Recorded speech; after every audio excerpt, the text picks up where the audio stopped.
Good morning, chat. Hope y'all are doing amazing today. Plan for today is just to work on the spawning animation for the boss. And I should probably break this up into all the different tasks, but we're just going from start to finish on the life cycle of the guy, so like kind of laid out in my head really clearly. So I think we're okay. But before all that, do our startup.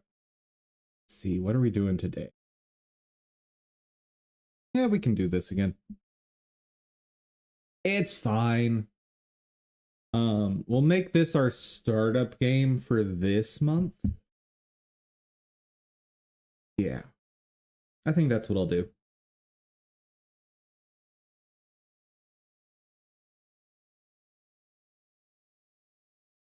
All right. Music.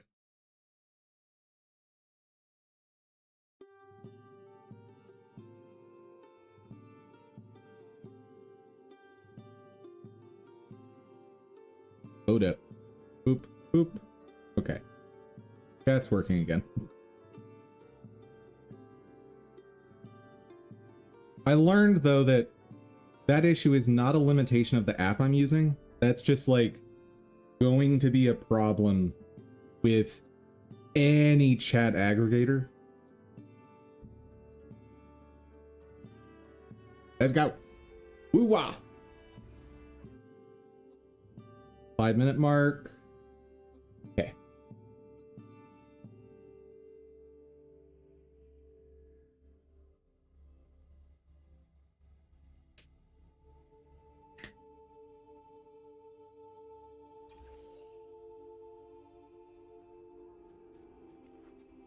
Transmitting frequency. Appear.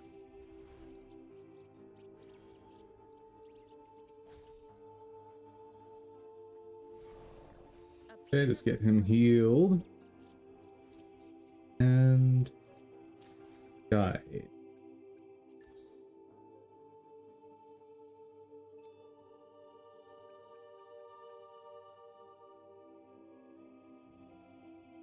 Okay, what am I gonna spend weight plates today? Guess I could do tacit stuff again.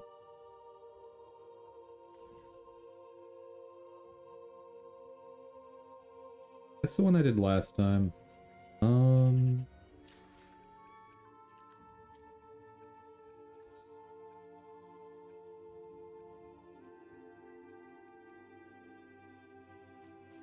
That'll work. I think those...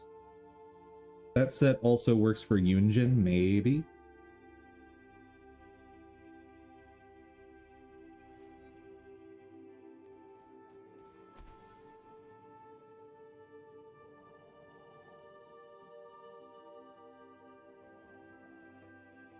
A good vantage point. All right. Get started. Testing element.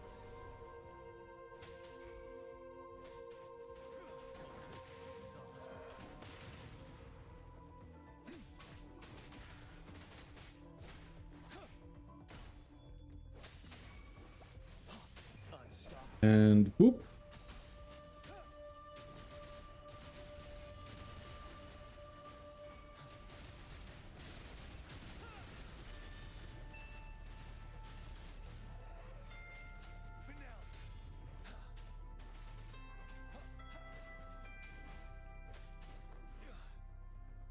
Job's done.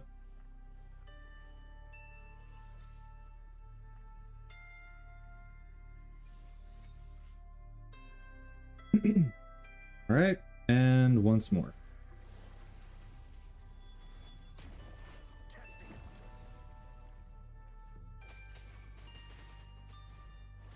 Fear no more.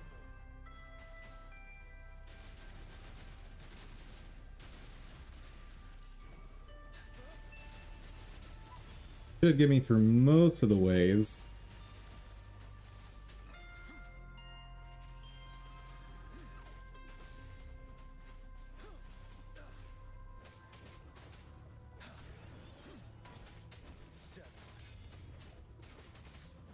Charge attack. And done.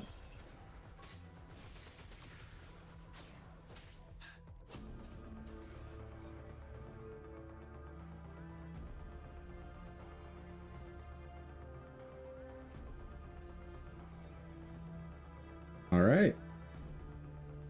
At some point, I need to actually sort through all these echoes and be like, oh, I need to like equip stuff and raise stuff. But that's not happening right now.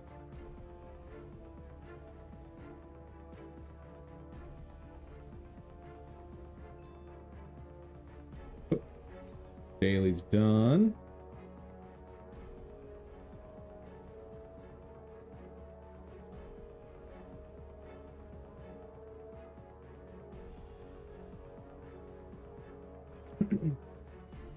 What's ending soon?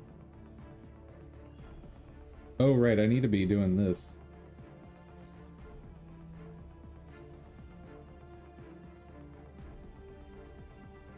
Oh, and the other sign-in thing. Oh, good, it does count it. You don't have to claim it every day.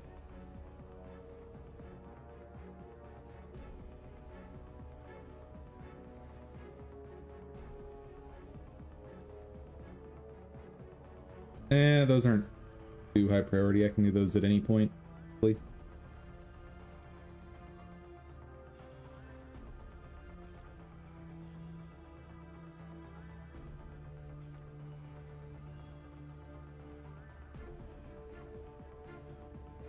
Oh yeah, that's the one that I'm far too weak for. I'm very sad. Okay.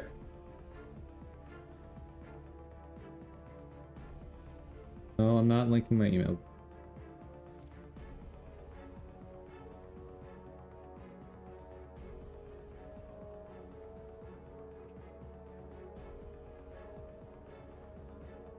Let's see how much we can blast through in the next, let's say, 10, 15? What are your icon?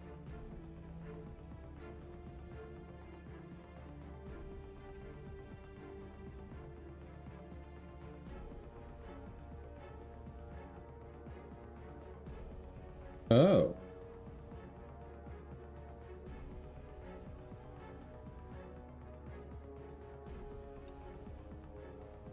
Sweet.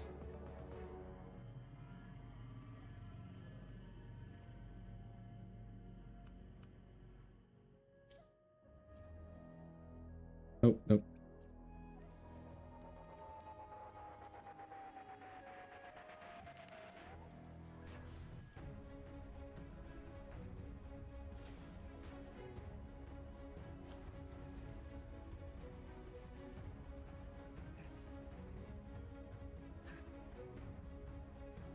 Okay, I'll go ahead and activate this guy.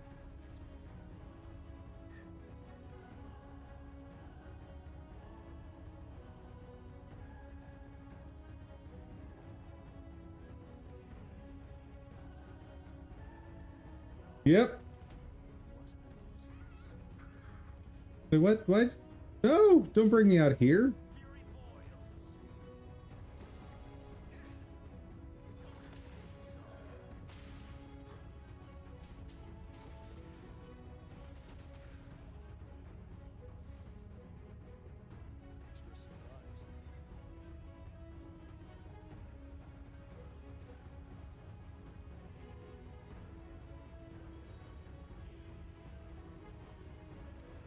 Oh, swim in the hot spring, I guess. It's an achievement.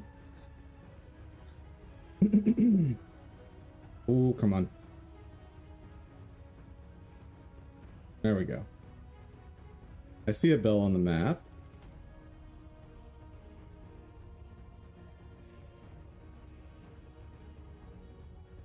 Here.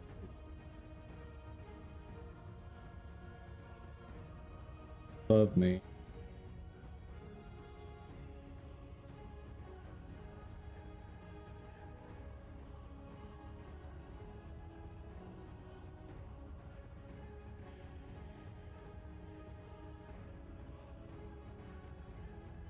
Feel like I'm right on top of it, but Maybe it's inside the building? Good vantage point. Hmm.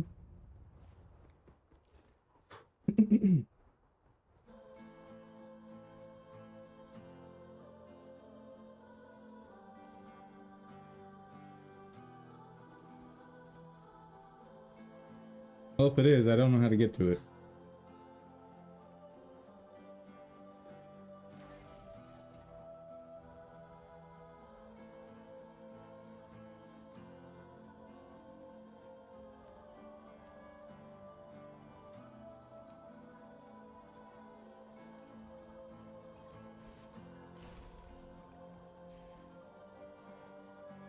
Hello, sir.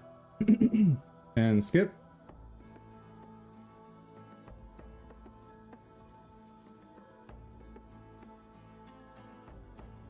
Bell.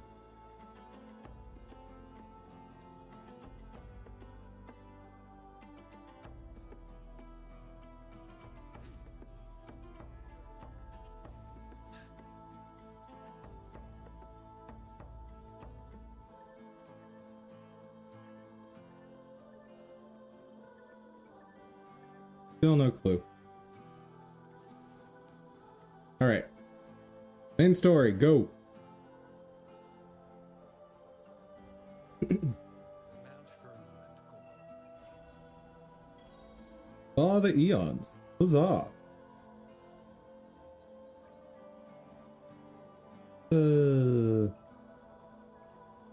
This is the regional shop, right? What you got for me? Lame.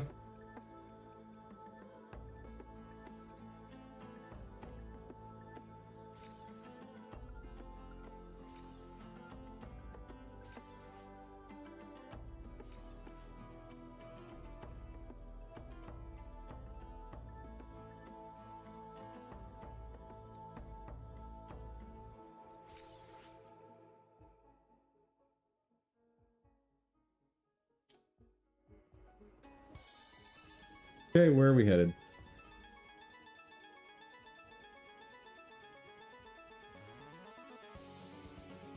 Oh, that's that thing again.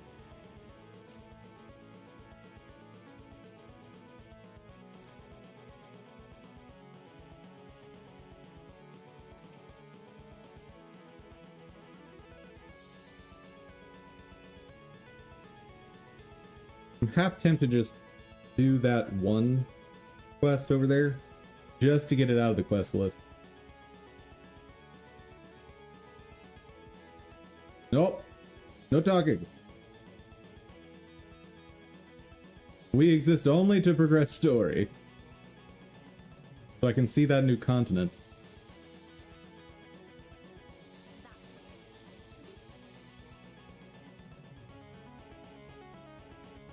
And be able to level up my characters further.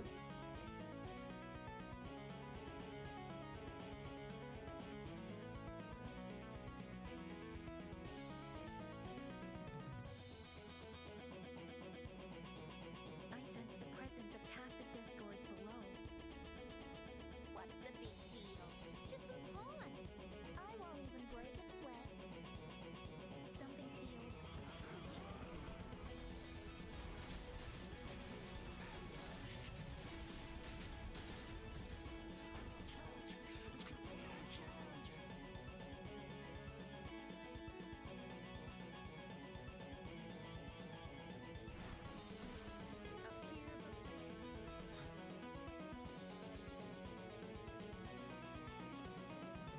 Oh no, it's people that are red and glowy.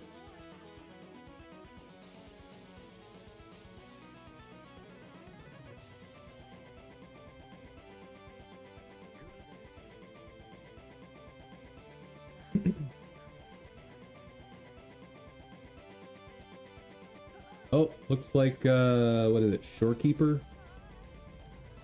We might be running into.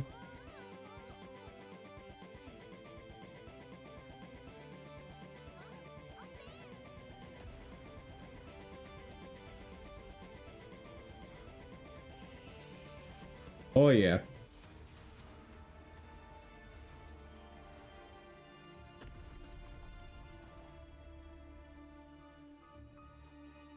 Welcome home. Cool. I would have loved if Shorekeeper could be built DPS, but no. Very sad.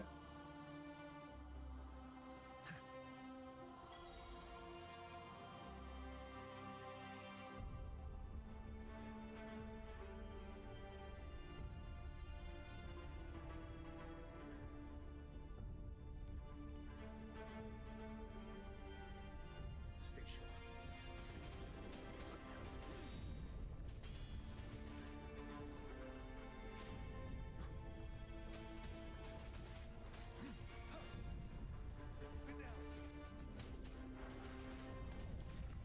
Don't you worry. Right. Extra supplies. Where am I?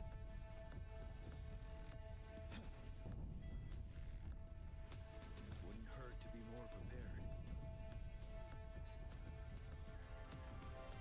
Hmm. Oh. I'm in a new area. Alright. Let's boop it. Cannot be used in combat. Because of the rude fish. Fury boils.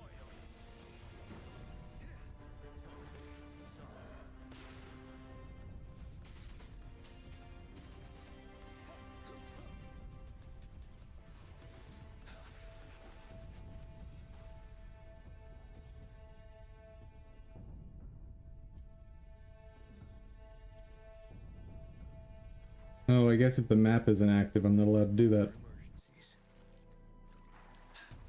Emergencies. Lame. Oh well. At least once I end up activating the map, I will be able to see them.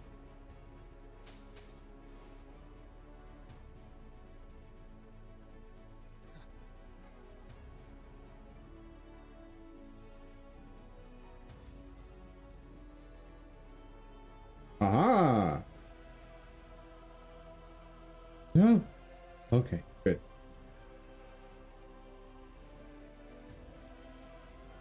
Because this place should be super easy to scan the whole area.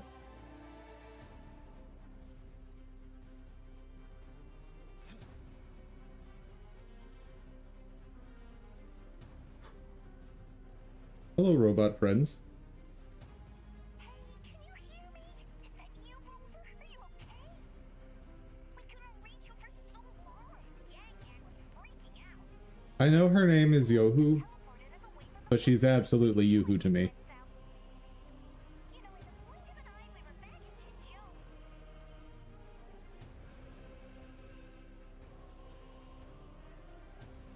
Extra supplies.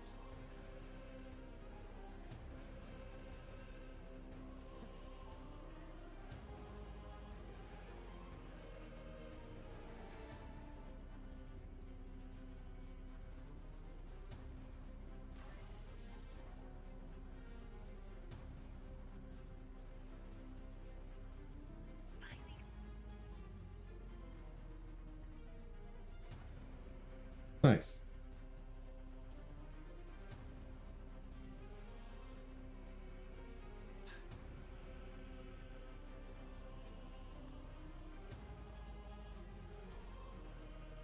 For emergencies. Got like 2-ish more minutes before I'll switch to work.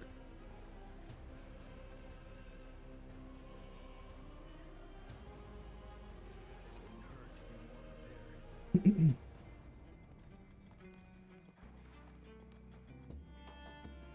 Hello, robot friend. You have quests for me?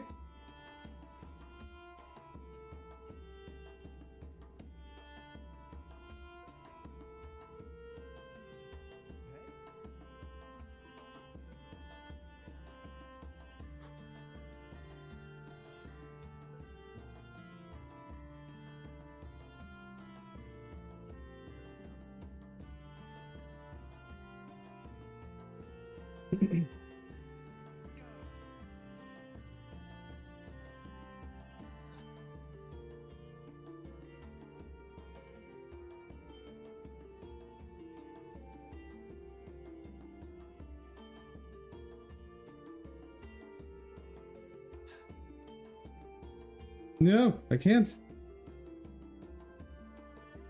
Ah, help!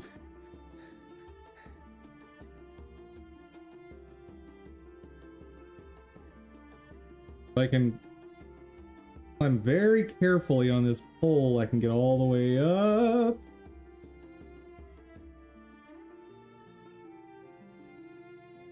That's what I wanted.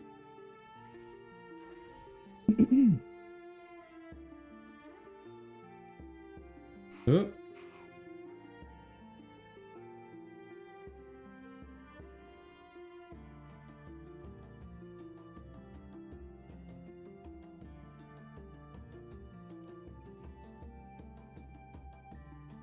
Lovely. I got rewards for pushing buttons on a piano. Love it. Hey Rover, can you hear me? There is a spike in the anchor frequency of the Tethys algorithmic array. It caused other abnormal frequencies to escape. Analysts are still investigating. Oh my god. We're already en route for repairs.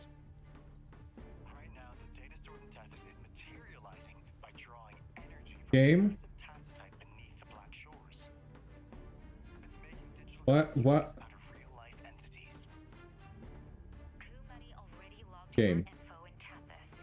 Now you can command the robots across the Black Shores to fix it. God. Oh.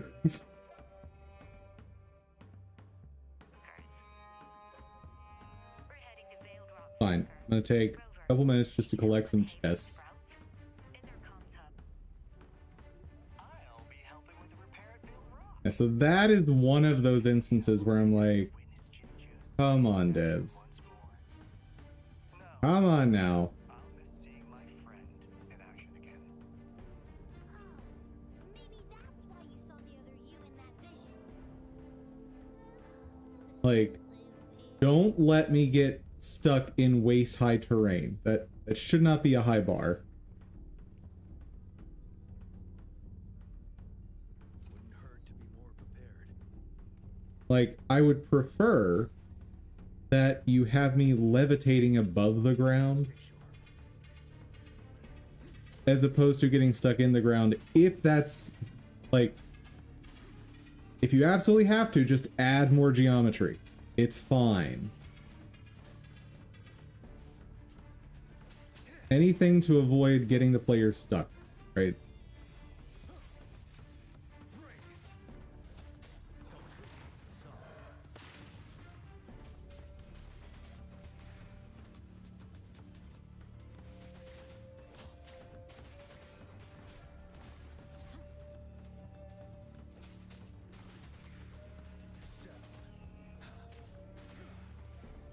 For emergencies.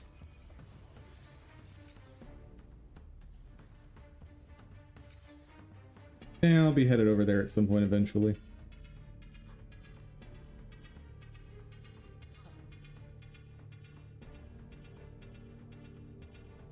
Stay sharp.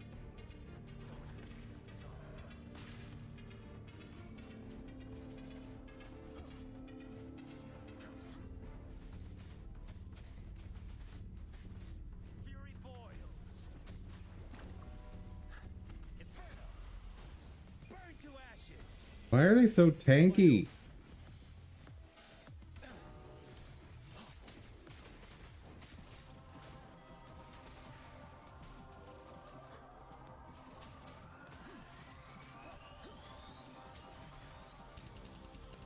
Extra supplies. Like, for little guys, those are oddly tanky.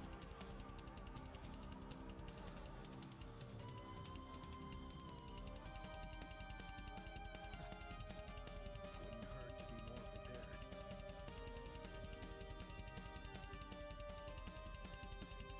If I grab this one, I can take out that scanner.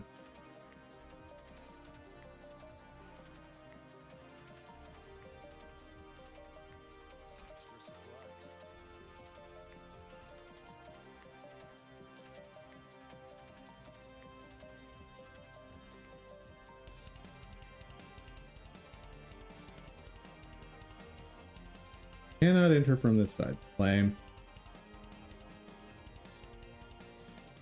Also, can we just acknowledge this is absolutely how you enter a door. Right here. Good job, Gian. Good job. You're doing your mother proud. Before we go, can I do any wishing? Yes.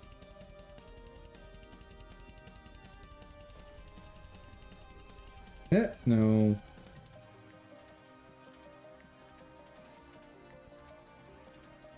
Guess I got a sunblock. That's cool. Nope, not yet.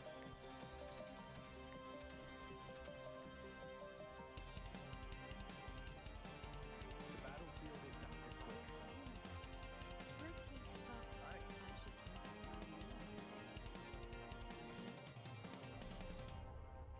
Nice, one more her, and we're set. After an ice prism or glacier is detonated, all party members back. Twice. Nice.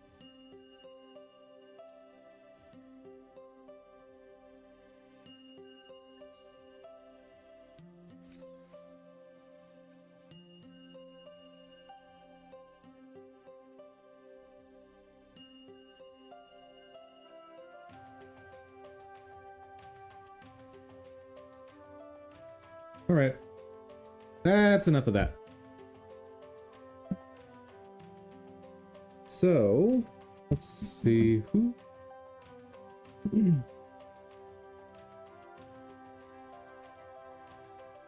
Well, they might miss it.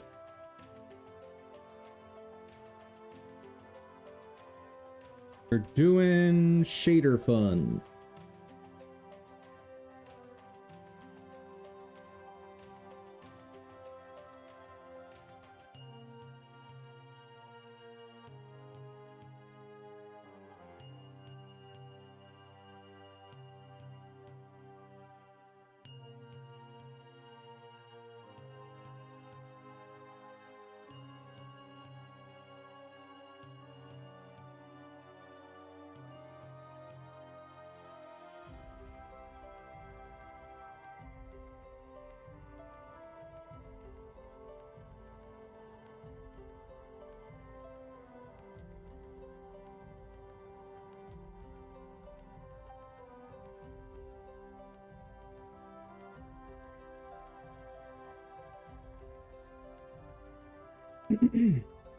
What do I want to call this?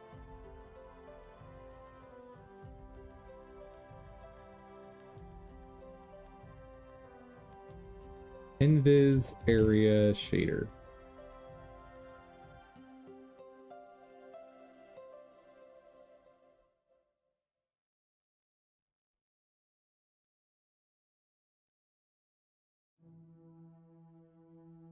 And I know I have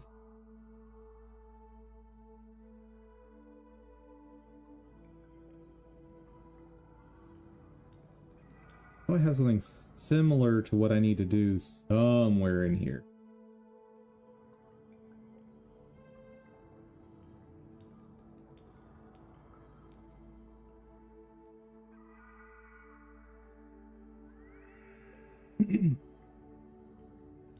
This is what I need.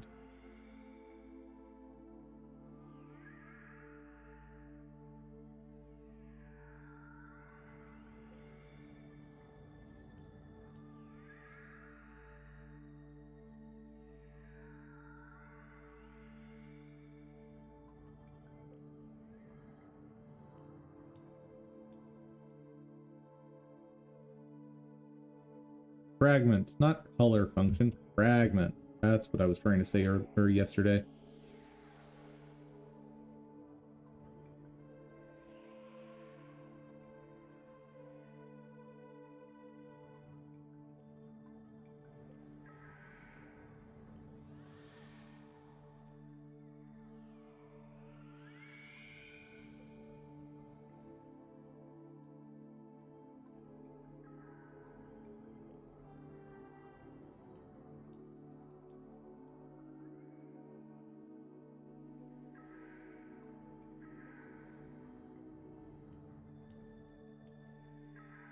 Any of that.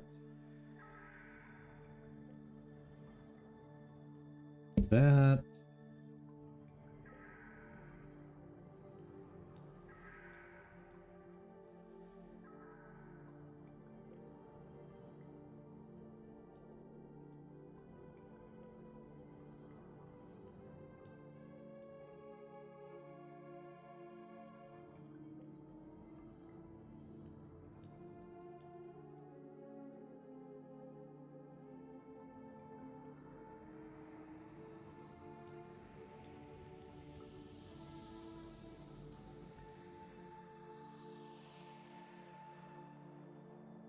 All right.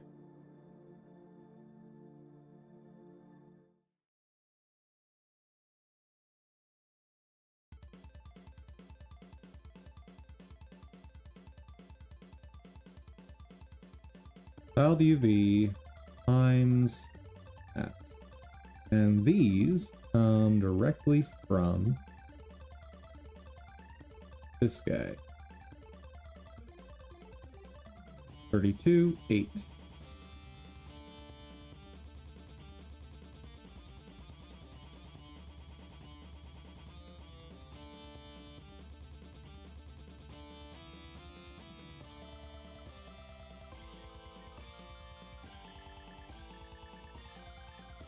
Probably shouldn't be floats. Oh no, they have to be floats. That's right.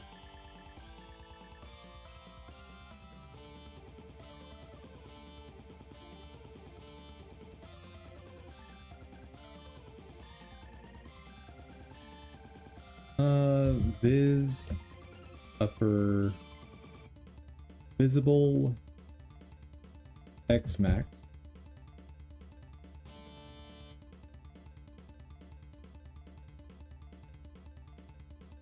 Remember how to do hints.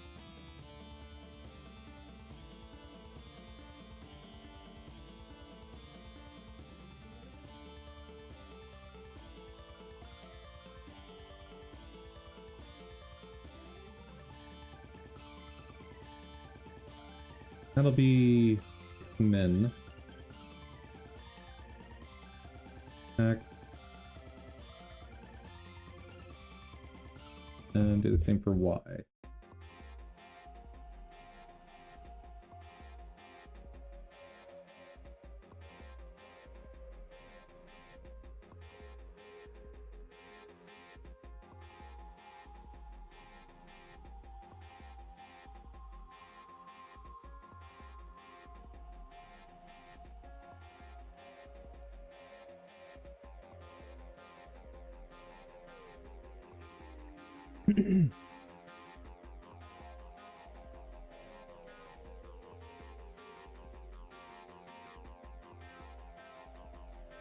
If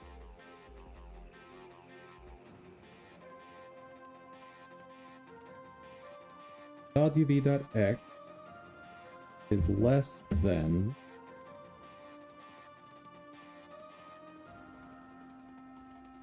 that, or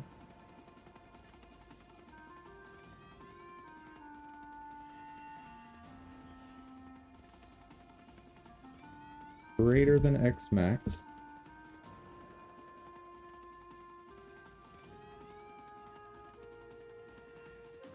then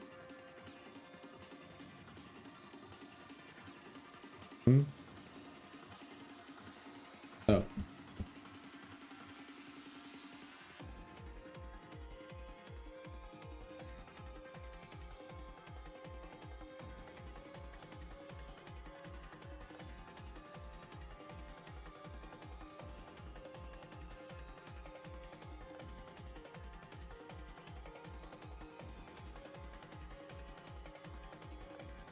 And set alpha to 0.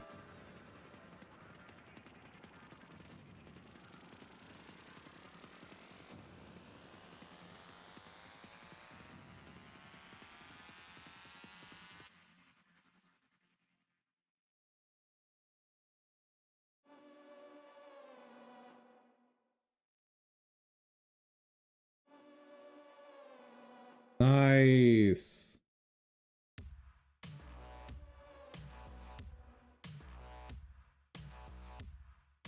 And if I make these cross, it's just fully invisible, of course.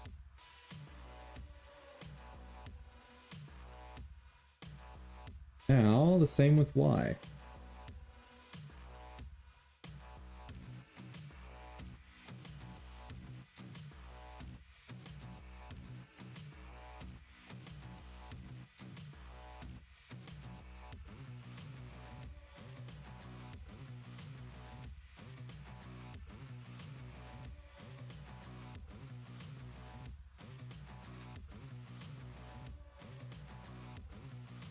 That's ticket.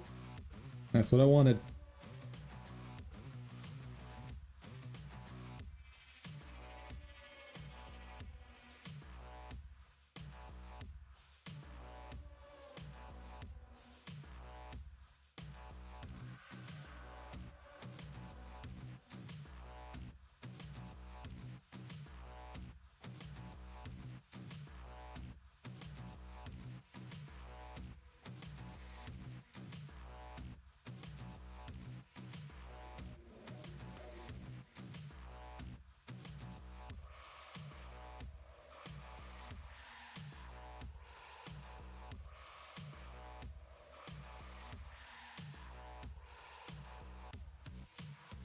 Put the visible area of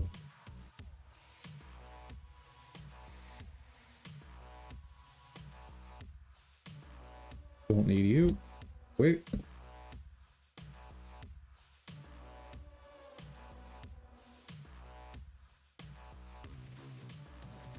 Construct a tiled UV so the visible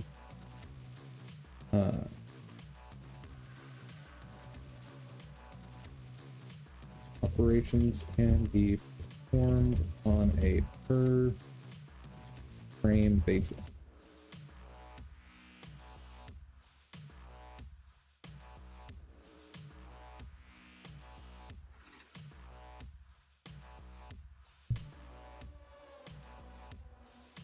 At all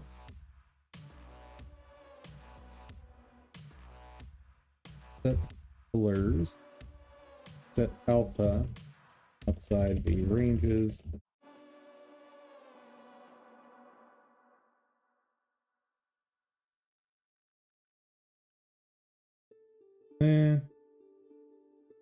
Make area outside range.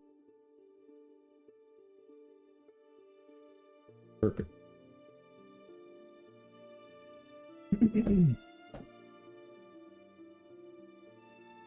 Now I just have to decide where I want that thing.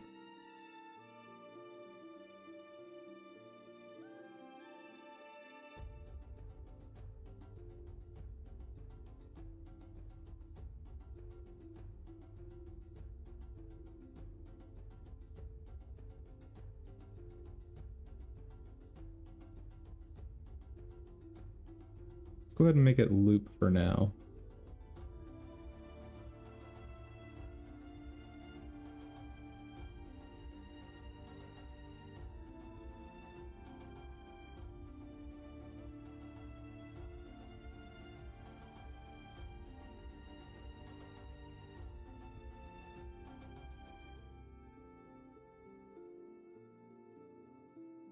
I think I know where I want it. There.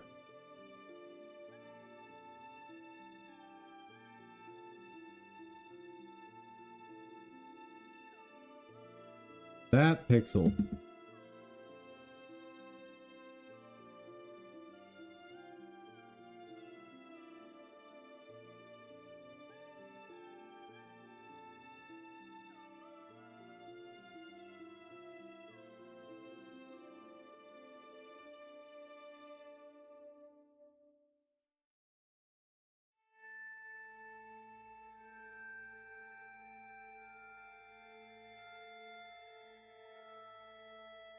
Hey there, Cryoman. How's it going?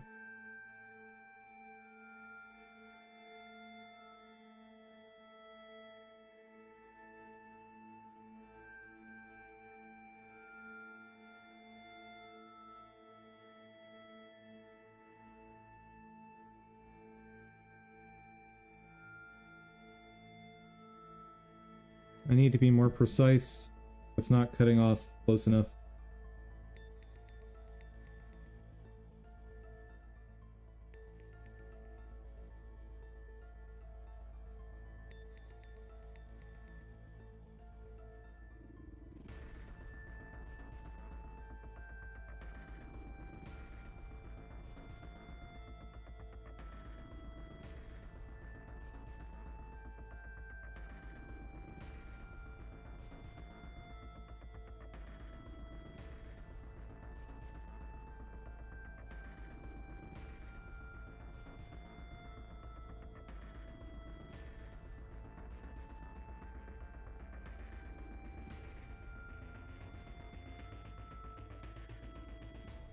Basically perfect.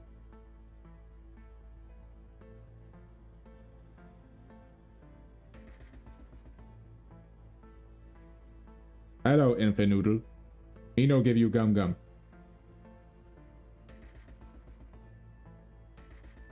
Welcome to the channel.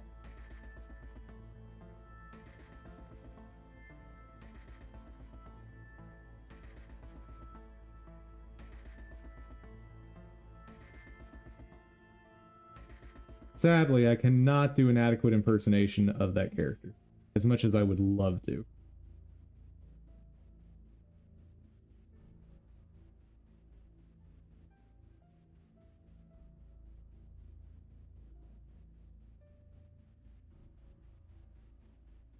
That arm going so far forward is a real pain.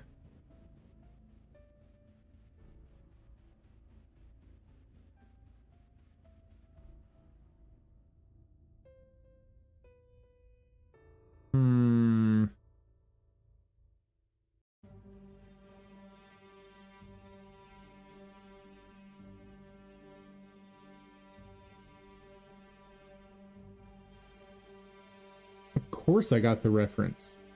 Who wouldn't get that reference? Yeah, so the cutoff I'm not annoyed by. That's fine. It's supposed to. That's the whole point of the shader. The issue is...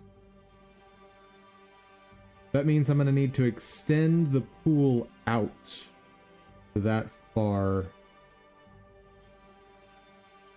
Alternatively, I don't allow it to randomize what direction it spawns in.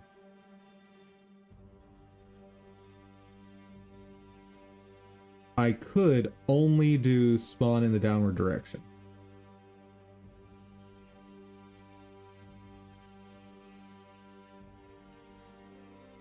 I think I might want to do that. Have I ever seen Minecraft Shadows? Is that like Minecraft DLC or what?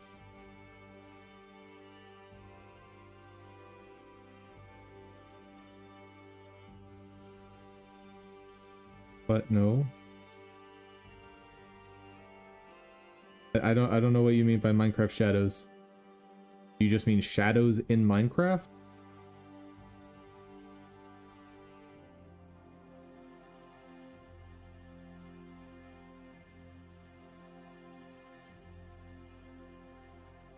Wouldn't it be better to just extend it? Trying to figure out what... So, extend what? You gotta tell me what you're talking about. It could refer to a whole bunch of stuff here.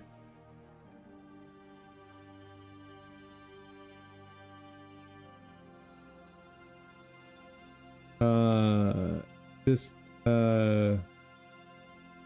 circle? I mean, so is mine. See, that's my shadow right there.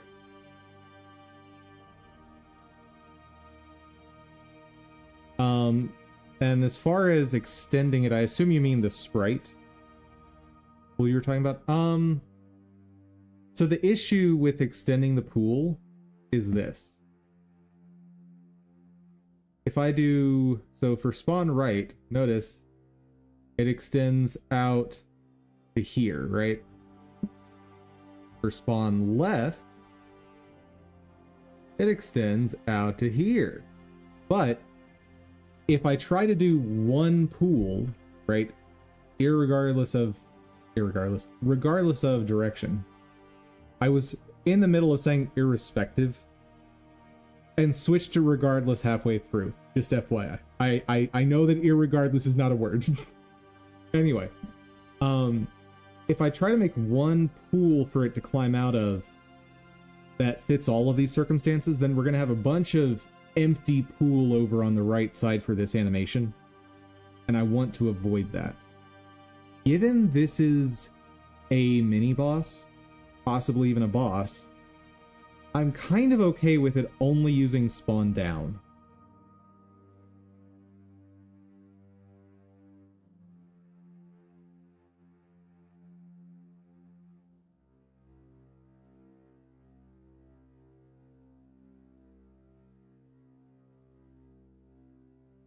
What about an oval? So the problem is still going to be that on the left and right side, I have a bunch of empty space if I don't restrict to only down. And like I said, I think I'm okay with having this character spawn facing the player only. You're only going to see this guy spawn like once per stage at most. Maybe twice.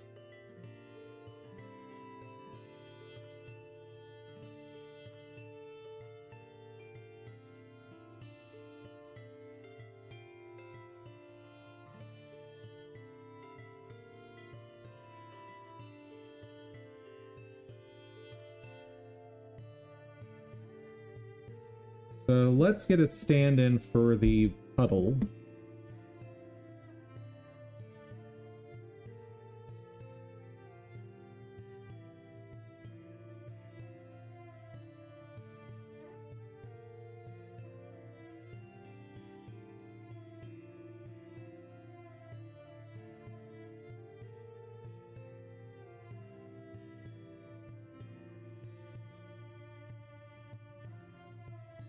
Wait. Eight.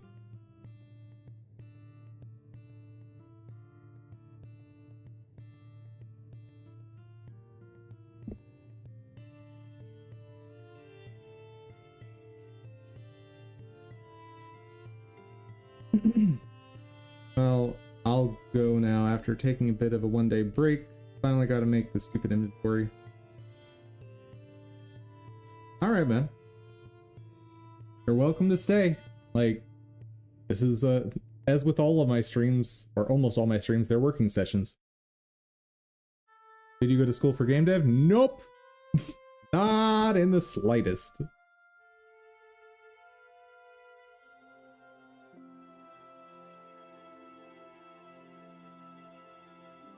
When I went to school, I got 2 degrees. One in physics, one in mathematics. And then I proceeded to get a very, very low-level, low-paid IT job, and then made a career out of that, growing pretty rapidly as a software tester, specializing in automated software testing. And then I worked for a giant company that I absolutely hated, and it scared me off of working in corporate environments ever again. And that's what brought me here.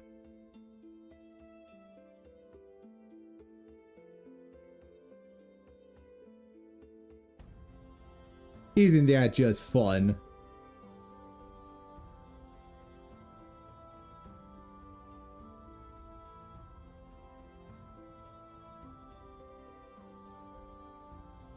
Fill radial.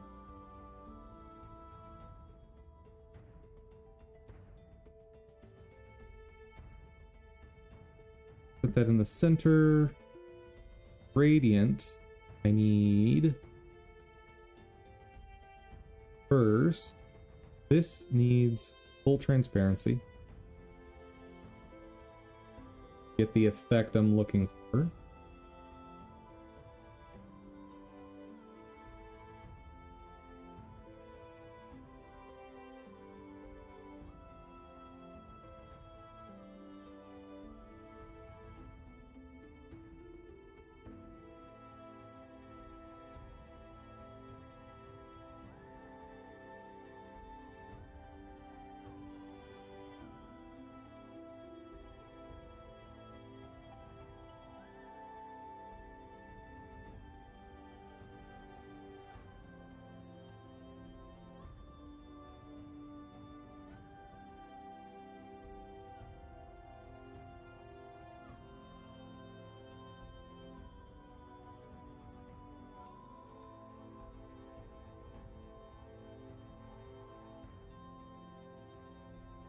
Layout, transform, scale, break that.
The visual I kind of want here is of him punching out of the ground and then pulling himself out.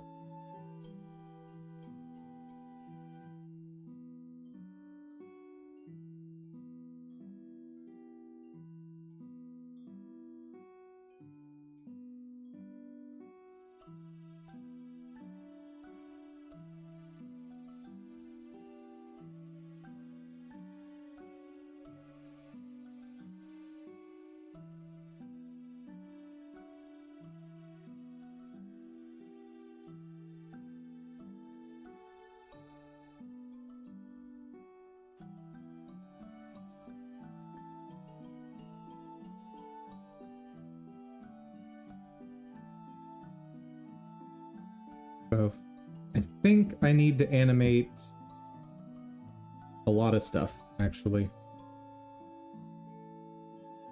Go ahead and fix that before I forget.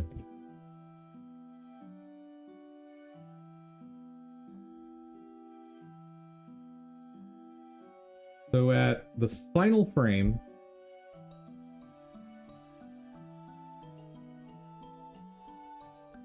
well, thank you, Jaro. I appreciate it.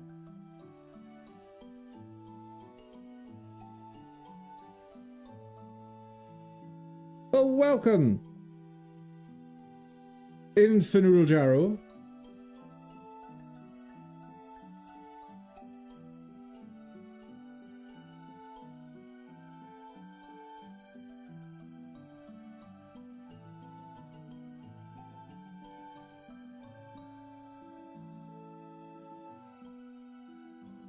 So, what all do I need to animate?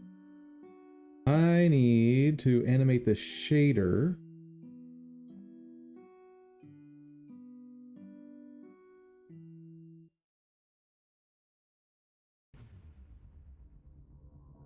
I'll come up with new values for this, but I am going to only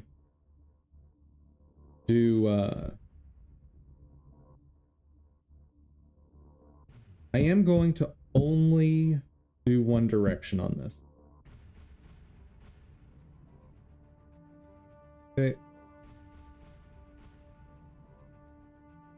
Got that. Now,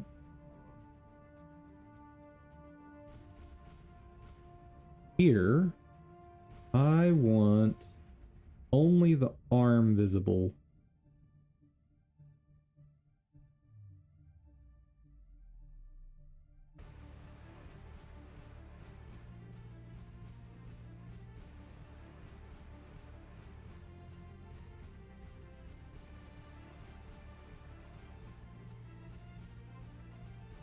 Seriously?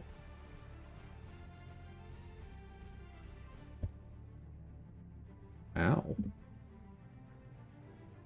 Okay.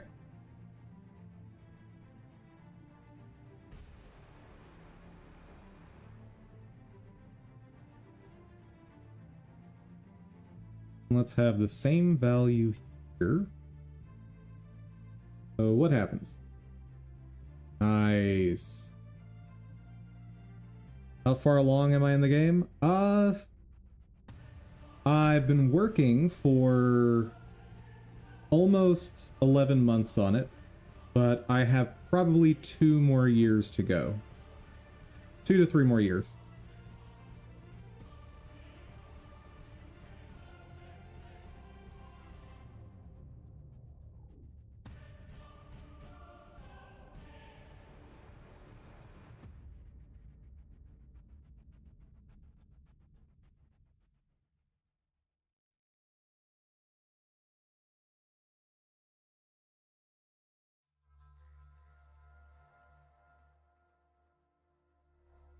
That's definitely going too fast.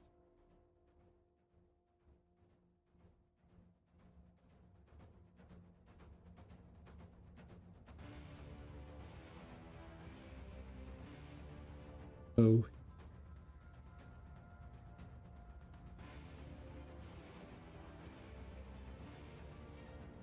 Definitely want that there.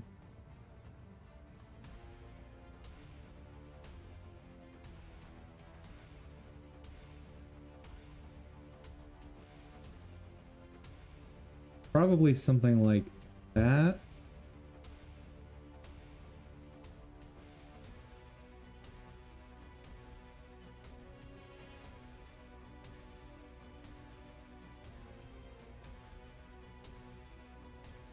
Let's see.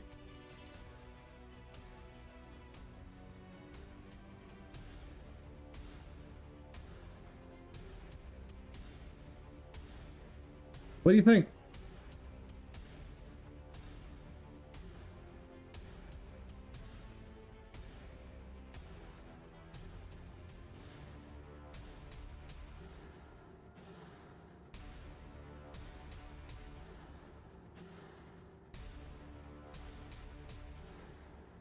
Now, of course, the portal thing here is just a placeholder. It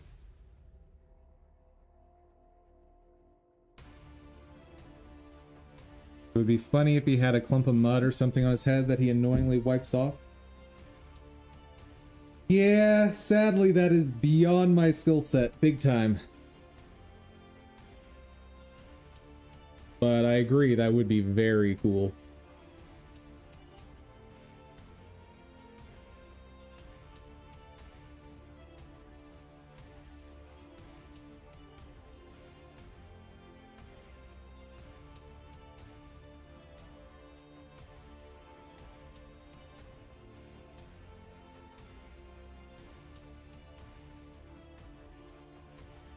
Well, he doesn't get stuck on the tree anymore, so that's good.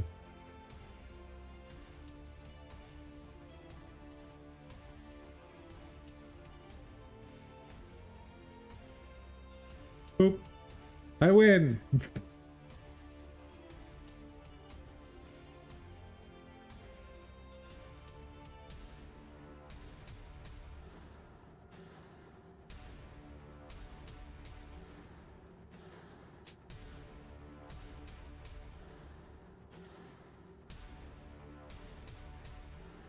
All right. What's next? Oh, right. Making the shadow appear.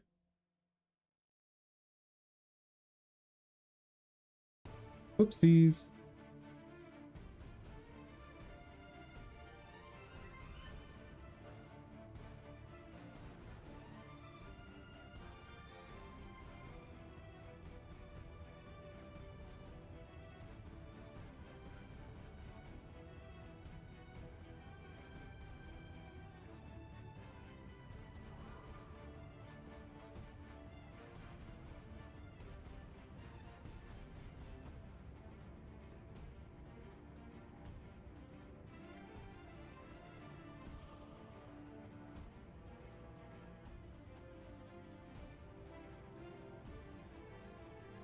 So we're going to start it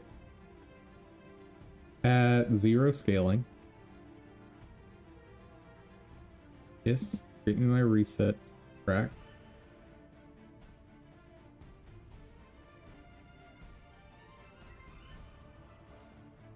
I need it to end there.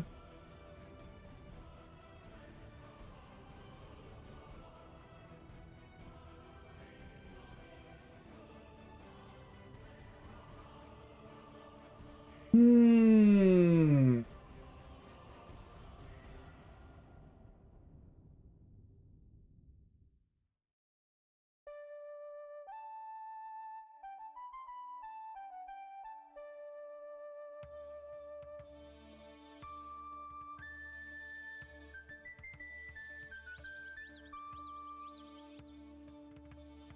One thing of note on my channel, you will not see me doing any sort of fancy art stuff because I am awful at art stuff. I purchase all my assets. Except for some very simple ones that I will make myself. But like, I'm talking like draw a circle kind of simple.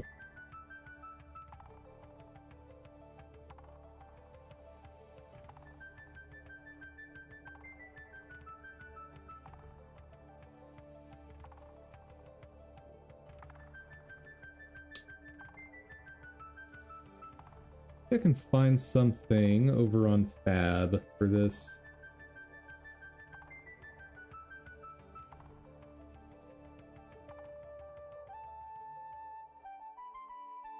Do I not have Fab on here?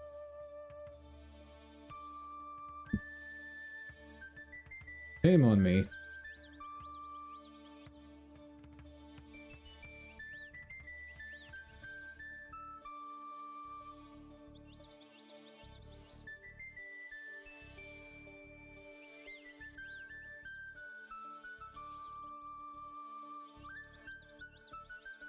Oh, I should stick with 2D assets for this. Well, that's not helpful.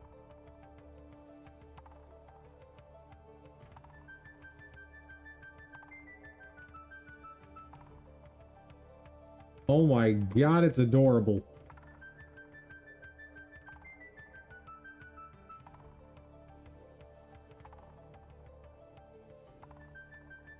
I love them, but they're useless to me.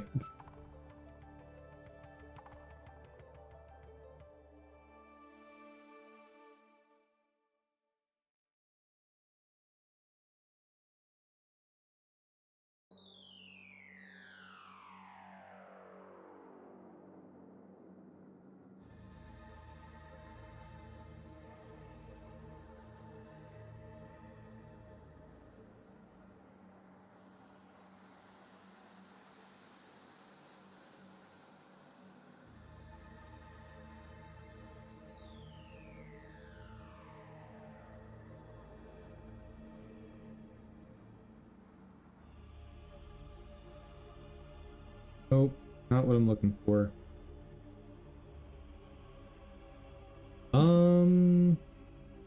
Where else? Guess I can search Itch.io, but I'm probably not finding anything here.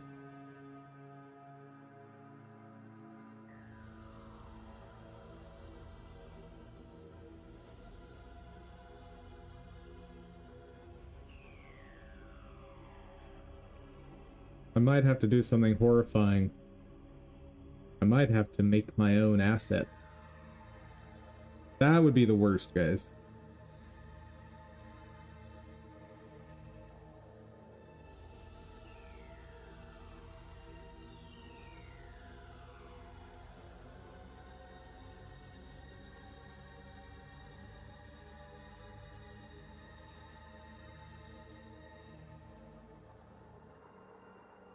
Do you think school is worth it for game dev? I don't think school is worth it for almost anything.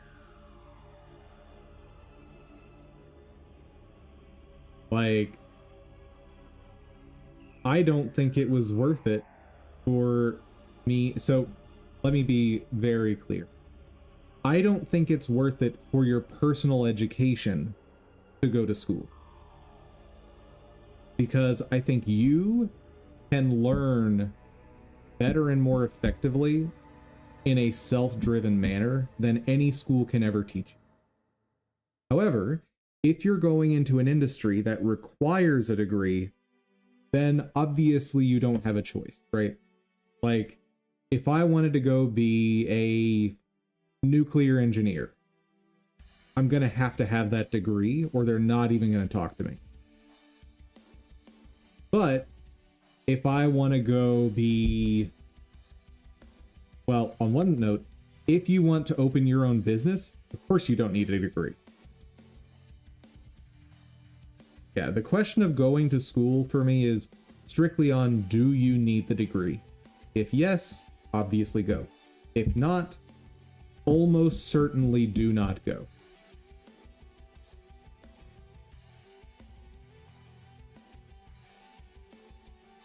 There are going to be exceptions to every rule, obviously. But in general, I think higher education is a scam in modern day.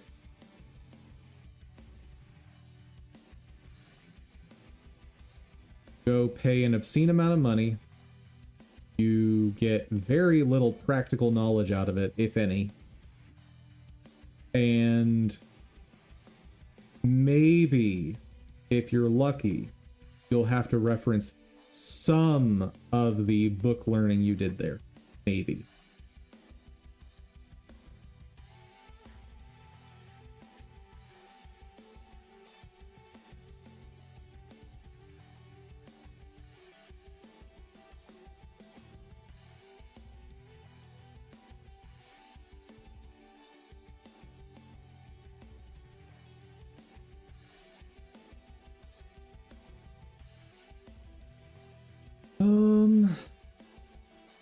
I need to find something for bubbling ground.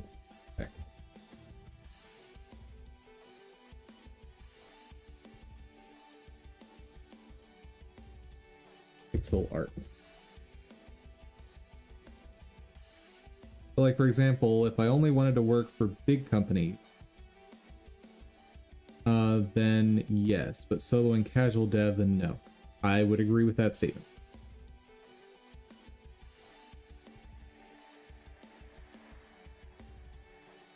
Very strongly agree with your concept there. Now, if there is some sort of specialized knowledge you want to go study in a university, have at it, right? But there's, especially in modern day, there's very little you can get out of a university education that you couldn't just as easily get from watching YouTube videos. Right? Like, let's think of something very specialized. What's something super specialized?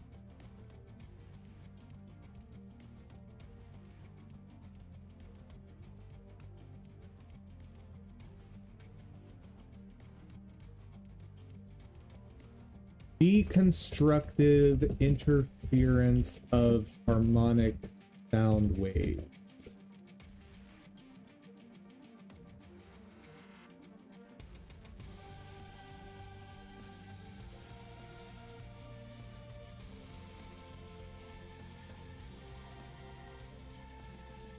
Oh look, a 27-minute lecture by a guy who may be a university professor.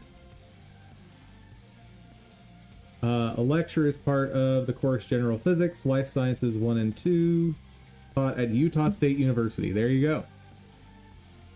So this is a university course on physics available to you on YouTube. For free.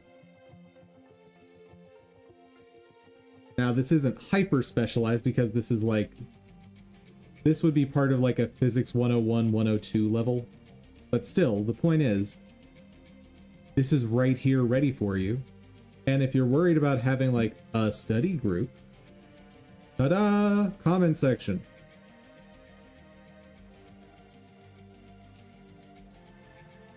People are epic indeed. And there's So like once you get into much higher level topic, like one area that you might have trouble learning on your own, in one thing I studied, is abstract algebra. I'm not going to claim to really understand it. One, it's been... We're not going to talk about how many years it's been since I took that class, but suffice to say I don't remember much of it.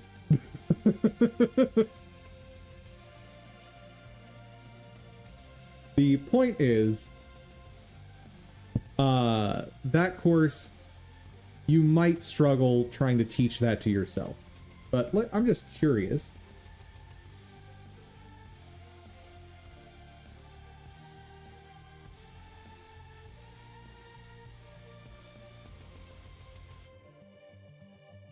Oh, Introduction to Abstract Algebra from a guy who looks like he's probably a university professor.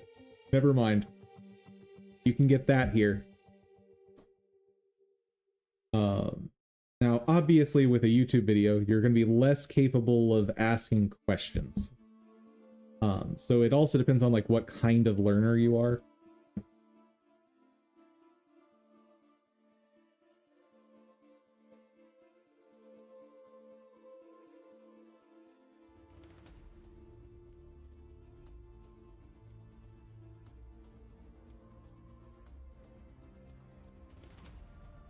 That explosion could actually work for me, maybe. Sorta, kinda. Old man. Yeah, hey, you whippersnappers. I had to walk 20 miles uphill both ways through the snow and hurricanes to get to my school. And after all that, I don't deserve none of your shenanigans. Damn kids.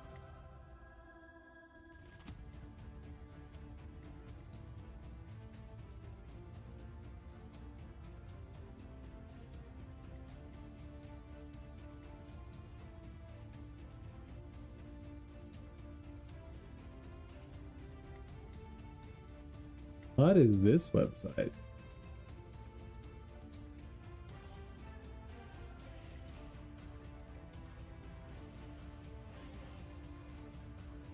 Start explosion, game, icon set, comic boom, flame effect.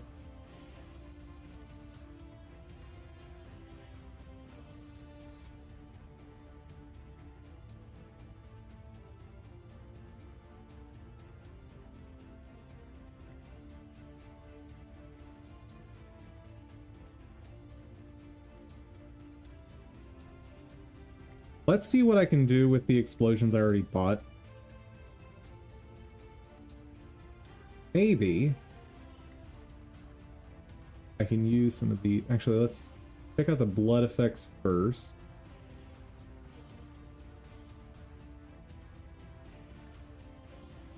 Those are probably not as useful. I need something more voluminous.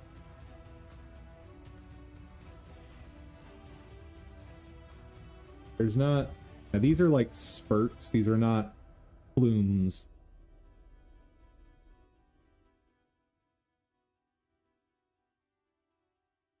That's what I'm looking for.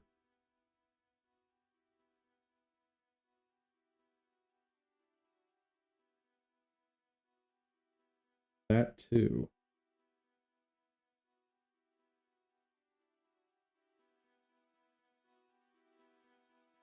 Probably not that.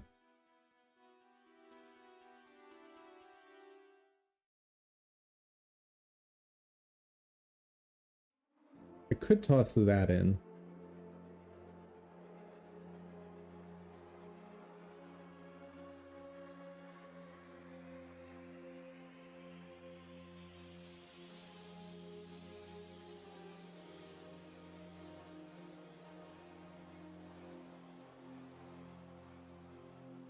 Okay, let's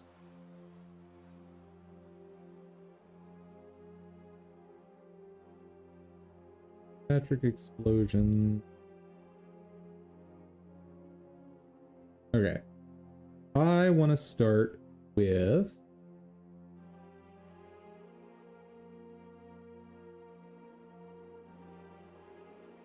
what? Let's start with explosion A. I think I'll start with blue and try to color shift it a little toward green. Yeah, I think that'll work better than trying to shift the green over to blue.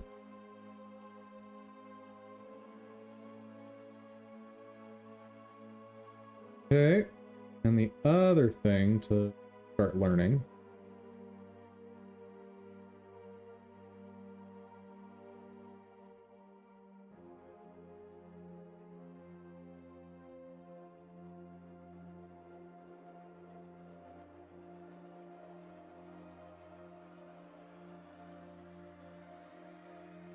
A CPU-based particle emitter, GPU-based particle emitter.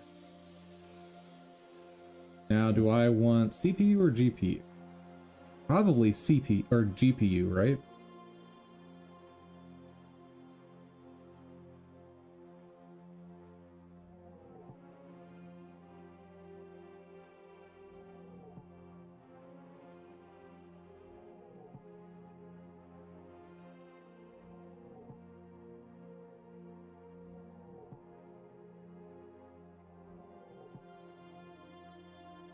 That since it's a shader to render the particles, there's only so much data which can be typed to the frame.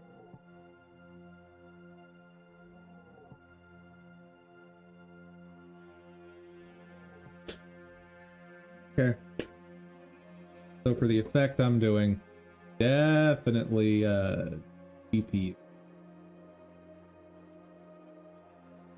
And I know nothing about how this works.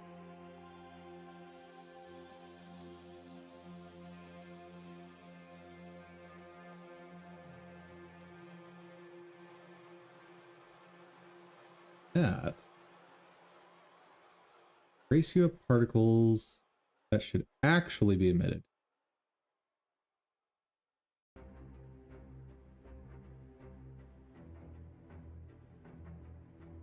Okay.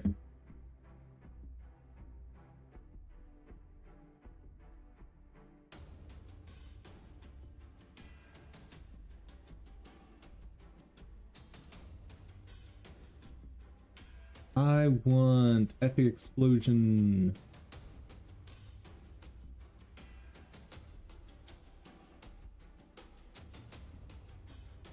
A. Large.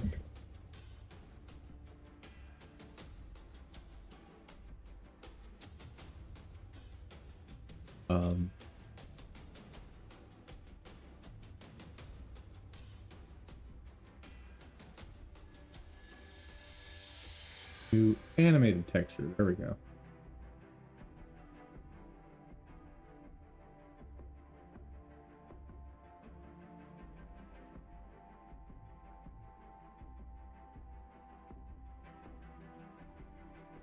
Are you kidding me?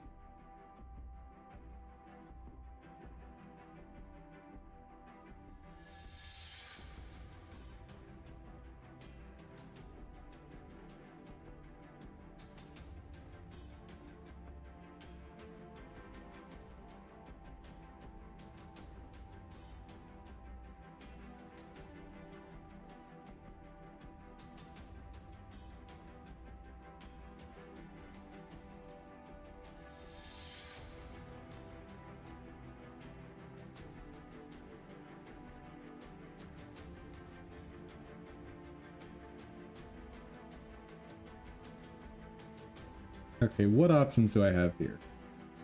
Oh, interesting. You could, in theory, put an animated texture as a frame of an animated texture. Don't love that.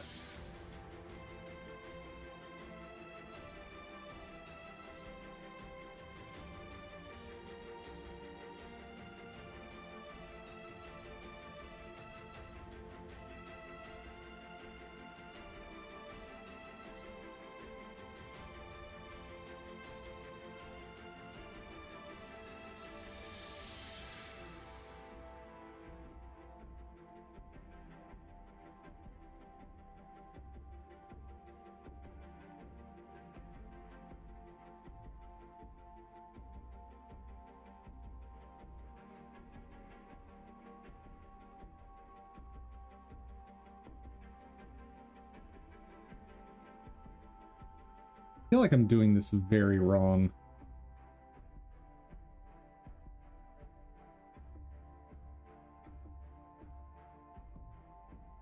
Opinion on AI. Will it ruin game dev jobs?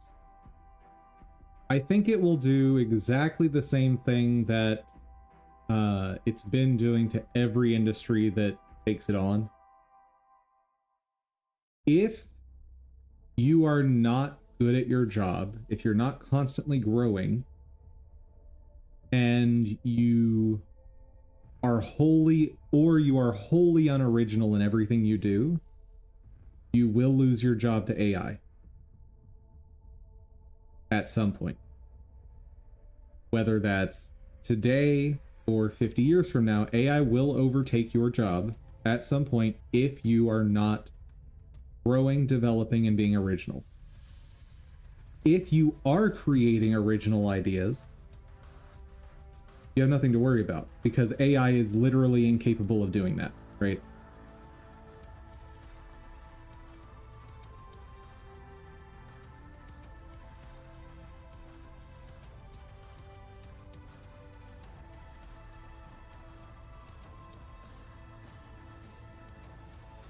I like to think so. Yeah, there's always going to be,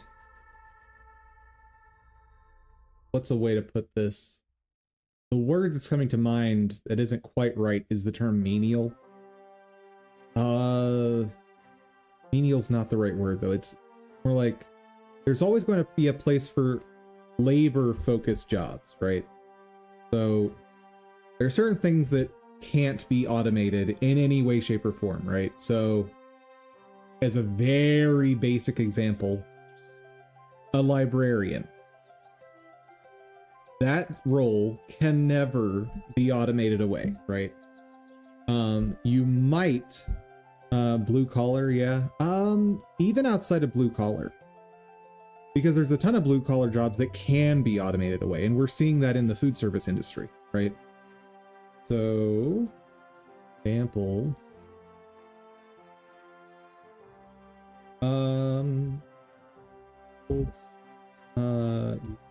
robots who serve. Yeah, Fort Worth, Texas. There is a fully automated McDonald's. It takes your money, it prepares your food, and it serves your food exclusively with robots.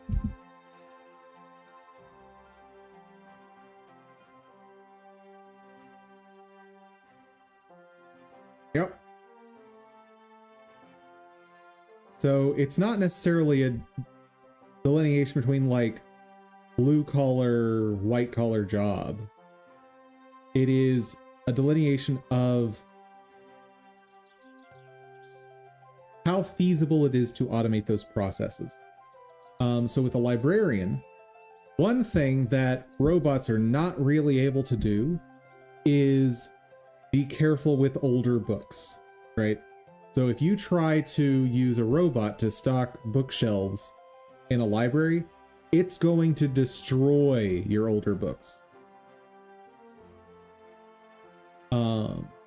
Another aspect of that job that a robot's not going to be able to do is give book recommendations, right? So you have someone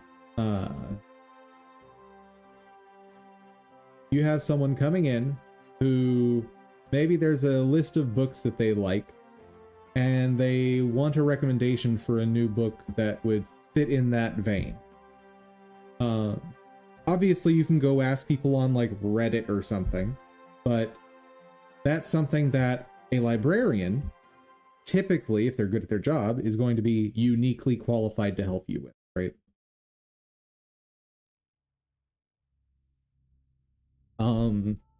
But there are aspects of a librarian's job that can certainly be automated, right? So, example, knowing where to find specific books. There's tons of ways we can automate that. So it's a matter. Oh, Is that real? Because that's awesome.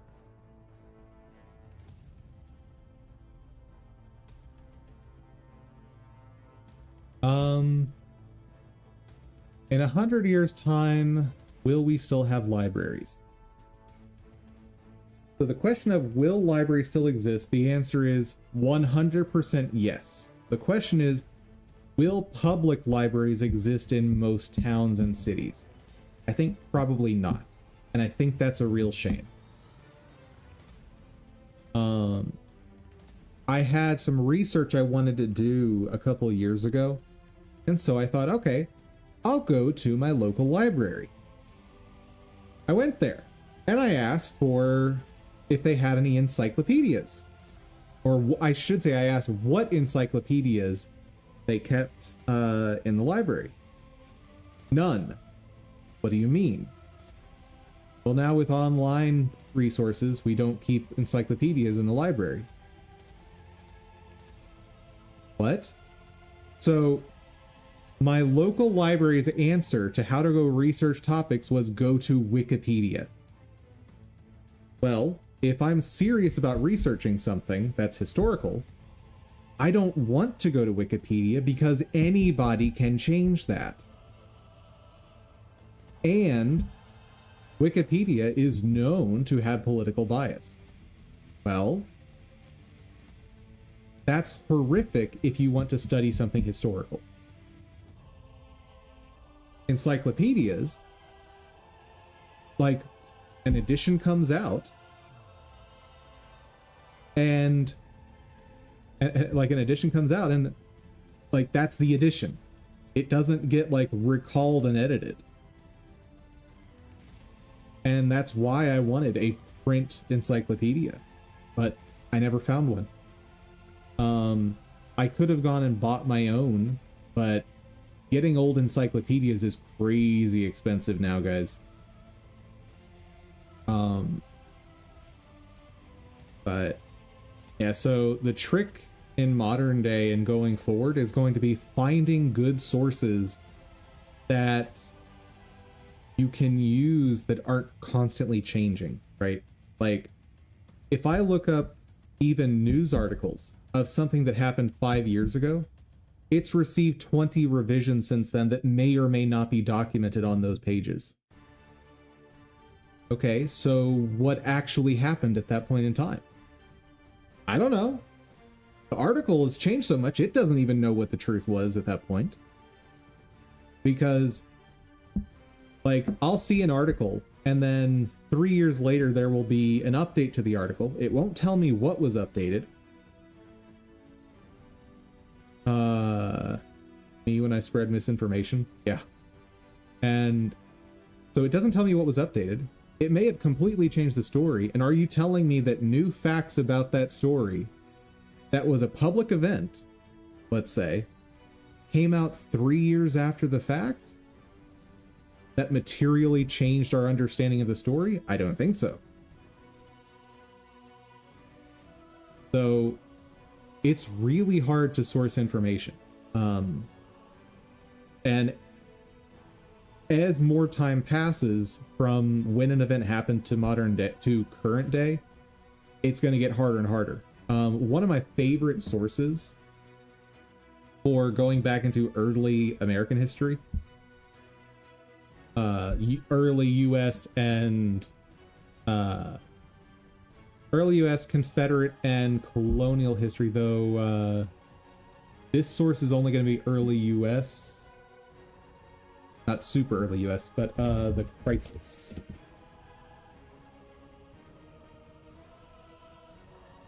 Magazine published by the NAACP. Wait, is it still in print?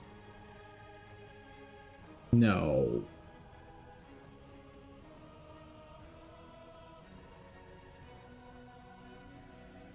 Hopefully someone will step up and fix that. It's already horrible how much misinformation out there, and it's only going to get worse. And I don't know how you fix it.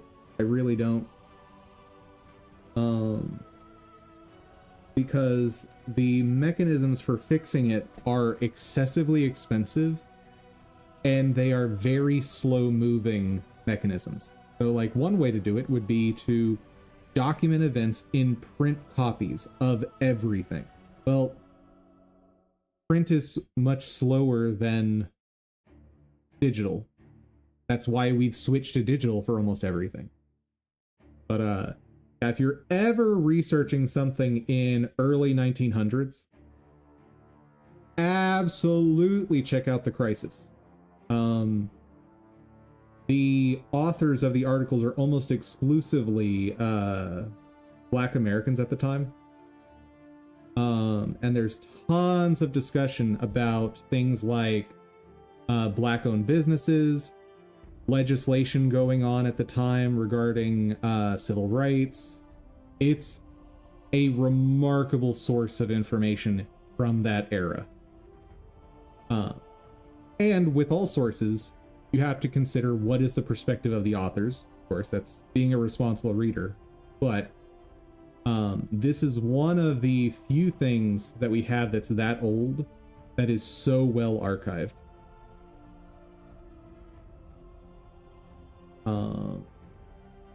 Anyway,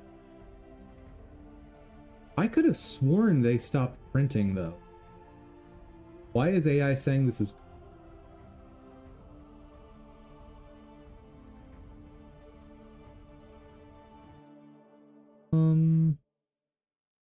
Oh, I guess it's still in print. And I cannot speak for the journalistic rigor of the modern issues. I haven't read them, but I did a lot of reading for various historical projects I did using this. How it's sold? Well, the NAACP still exists, right?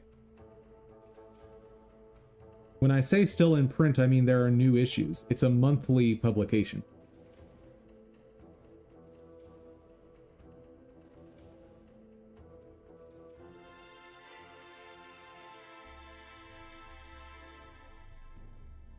Or I guess now it's quarterly, so 4 issues a year.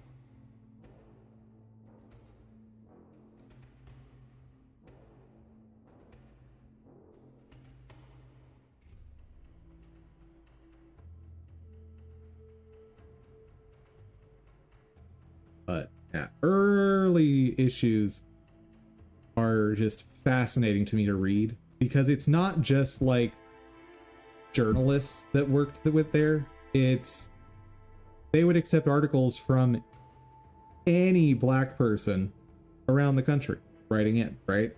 Obviously they editorialized in choosing what to publish, but like you'd see articles in there about so and so opened up, I don't know, a barber shop in Detroit, right? You'd see so and so is opening up a butcher shop. Like it's super cool to me that you can see small business listings from back then in these articles or in these publications. Anyway, sorry. I should not get so distracted. But yeah, historical accuracy and properly preserving information is something very important to me. I don't have any of the answers yet. I wish I did.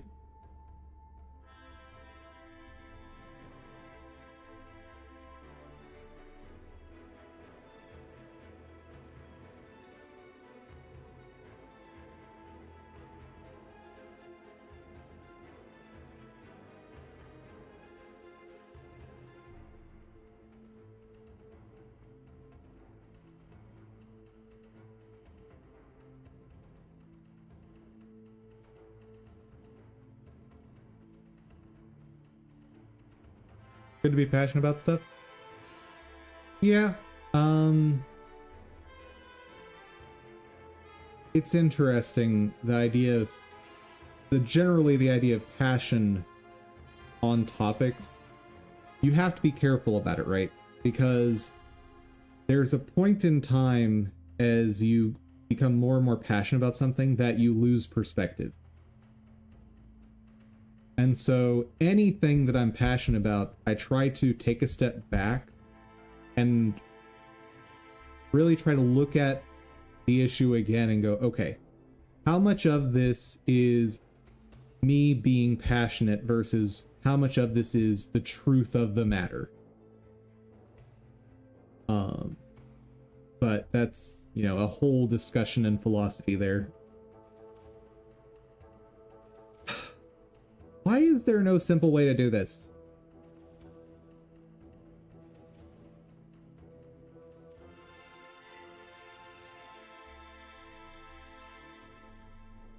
Press texture at...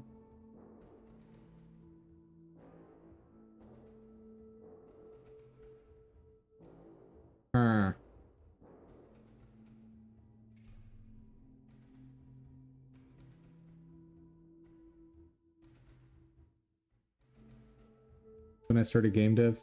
I mean, yes. Yes, yes, yes.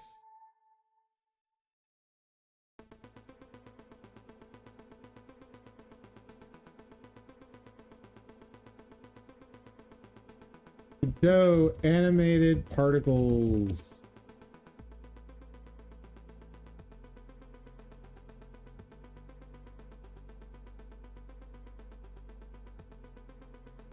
Oh, let's see how this person does it. Oh my goodness. Some people call it a scam. Go away. Text version of this.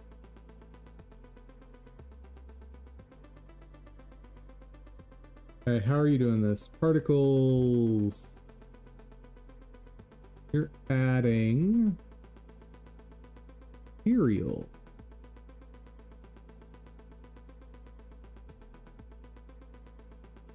Huh? The heck am I looking at?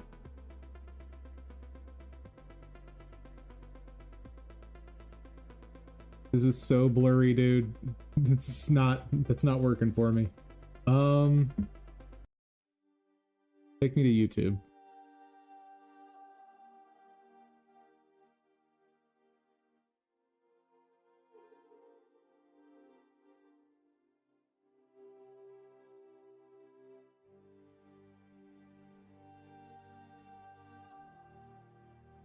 Oh, there. That's it. That's it. That's it. That's it. That's it. That's what I'm looking for.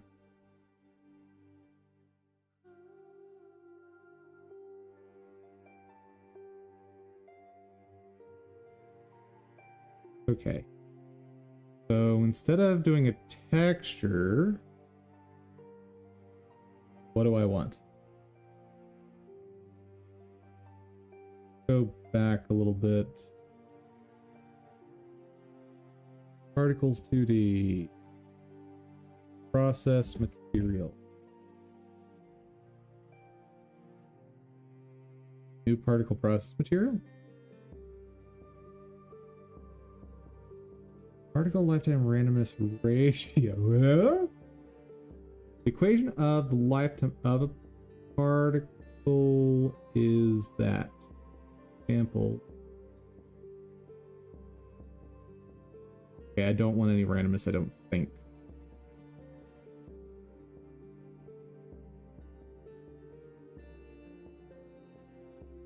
Oh. Oh. Ooh. Okay. There's particles being emitted.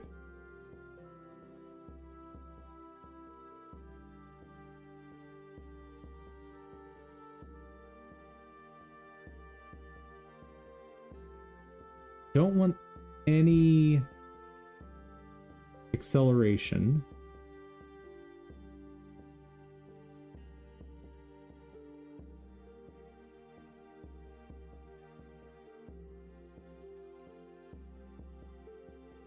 So I guess I do want randomness. Let me go ahead and put the gravity back in. Just so I can see what's happening.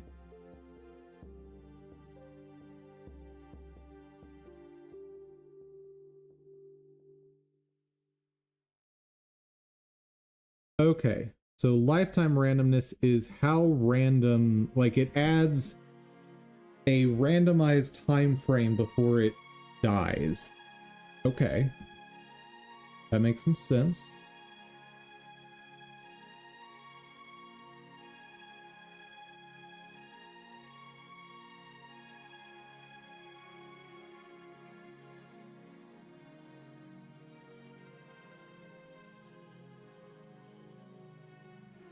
Particle material, no gravity.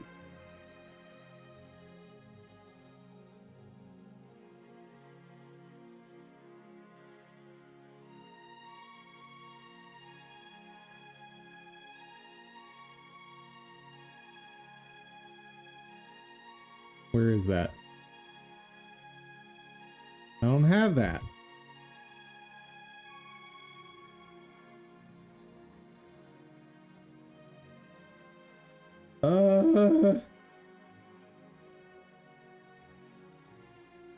When was this? 3 years ago? No! We're on a new Godot version! I don't know how to do this here! Help!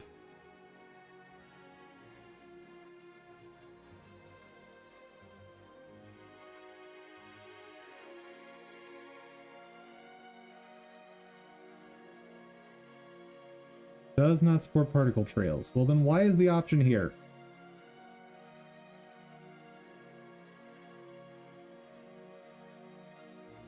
That didn't seem to do anything.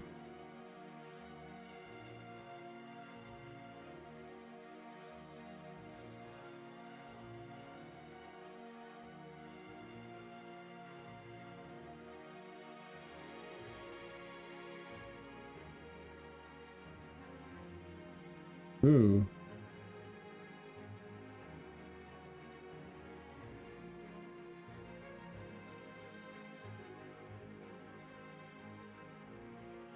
Nice. That's cool.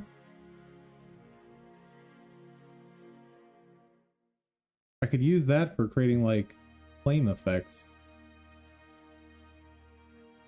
Okay.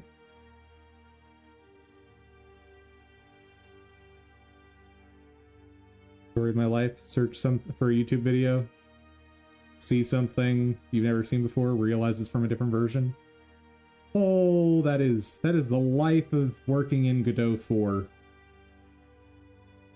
I'm on 4.3 right now. Yeah. There's a ton of information about Godot 3 dot whatever out there. Not so much about Godot 4.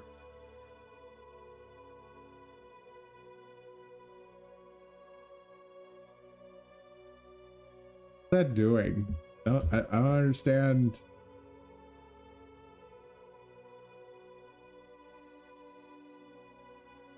Mission shape. Here. Oh!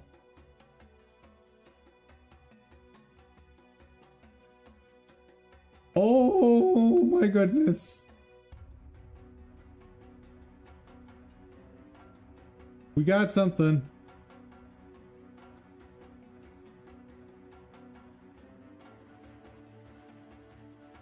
Okay.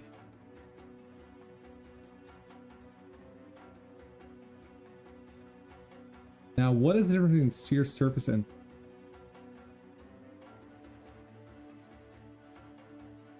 I have no idea. Ring? Was ring?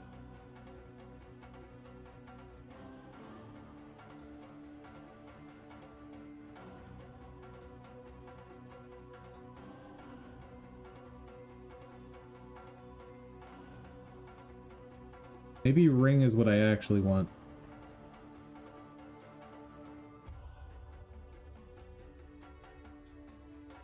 Ring height. Seemingly nothing.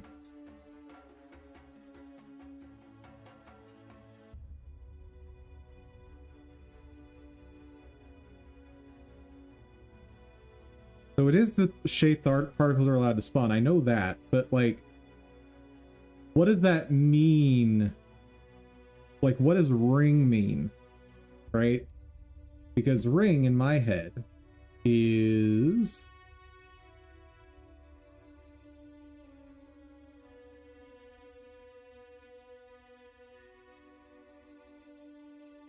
ring in my head is this. Right? Where everything in this region is valid area, right? So what the heck does height mean? Like inner radius, I get that. That's this. Outer radius, I get that. That's this.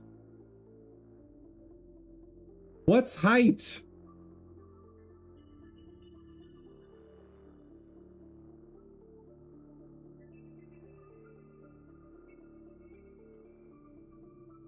If you're doing a sort of 2D, 3D game, you need particles to show and give off the illusion it's 3D. That's not a thing in Godot. If you want the illusion of 3D, you're doing it yourself. Like, my whole game, I feel like I have a pretty convincing illusion of 3D. Right? I mean, I need to make it so that the characters actually sort with the trees, so like I should be able to walk behind this tree right now. But like, I feel like there's a pretty convincing illusion here. Right? But there's nothing in Godot to help me make that happen.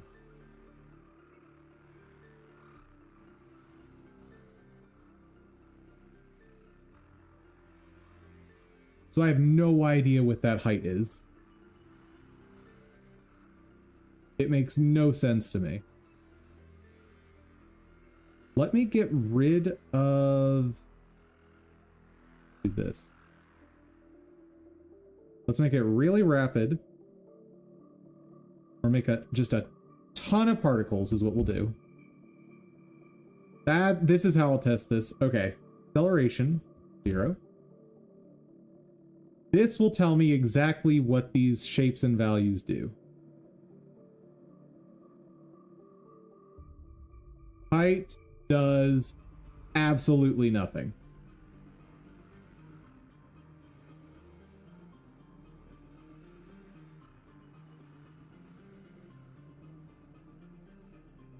So I have no idea what it's for.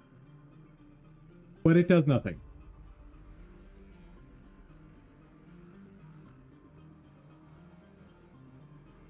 Okay, I see what the issue is. Particle process material is used for both 2D and 3D environments.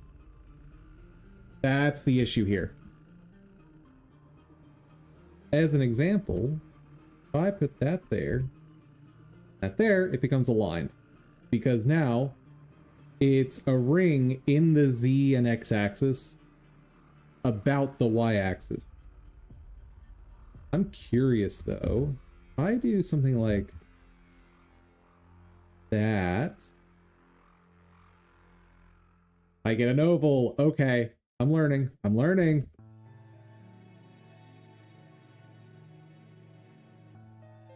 Inner radius.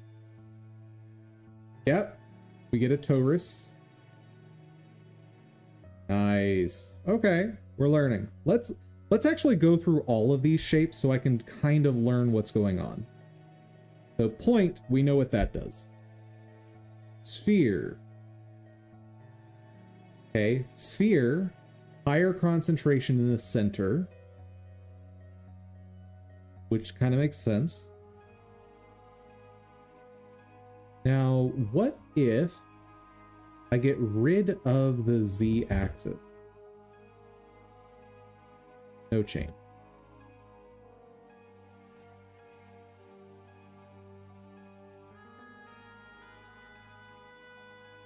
Now, sphere surface. Ah, okay. So this actually makes a lot of sense to me.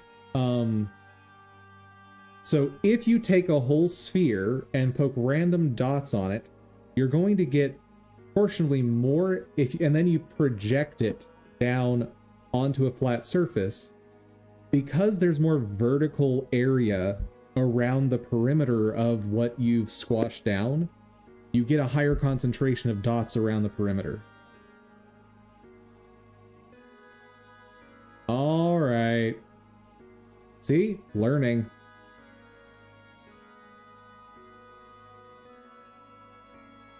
Box. What is box?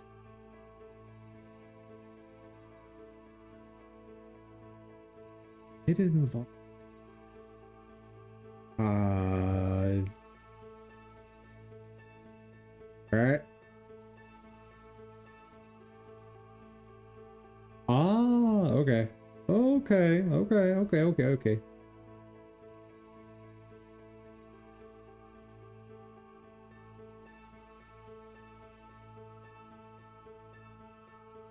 Points. Okay, so I could set up like a series of points.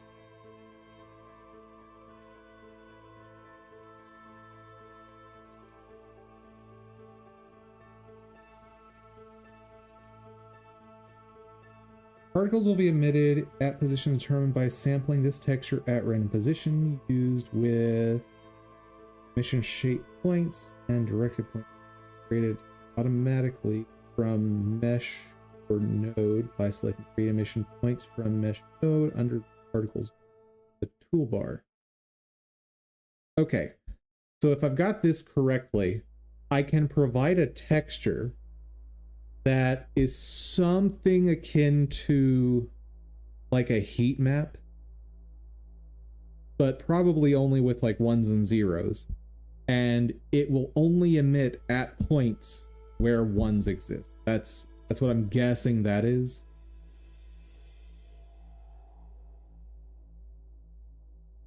And this is directed points, where I can also provide the normal texture to tell it what direction to bounce off of the surface. Okay. So the thing I want is absolutely the ring. But I want it to be this shape.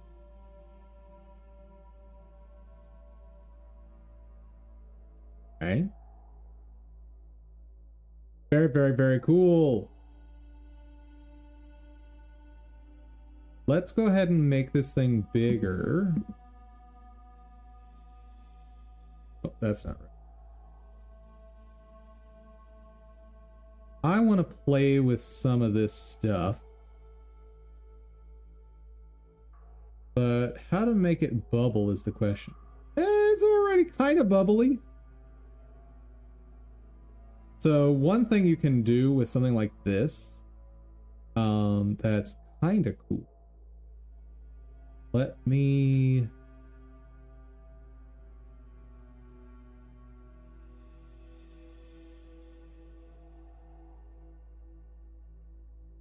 Let's do just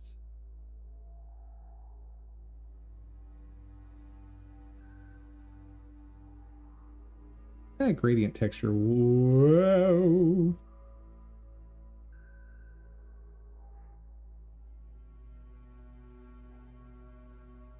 Well, that's cool looking. It's not what I was going for, but that's cool.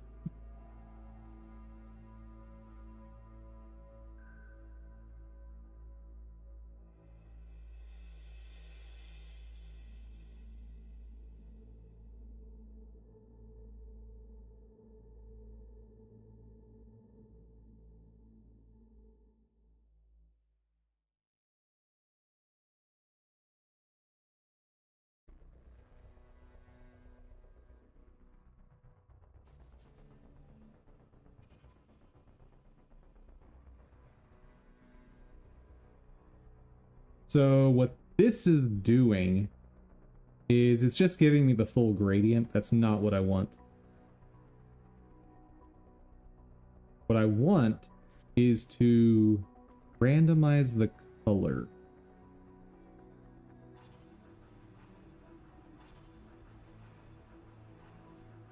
Guess first, what does velocity do?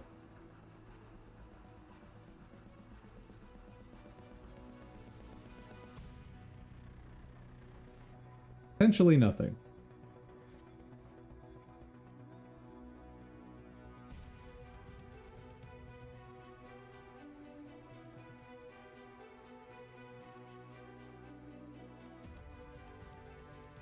There we go.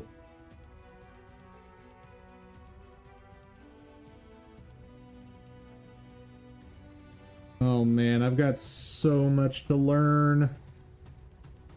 So much to learn.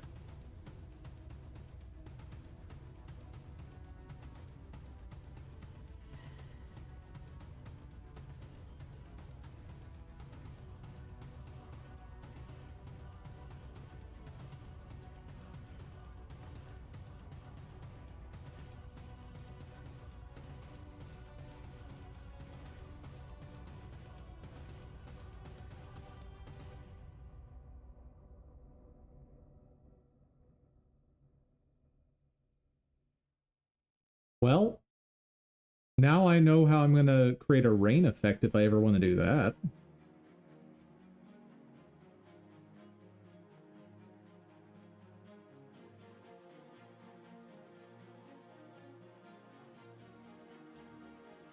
What is flatness?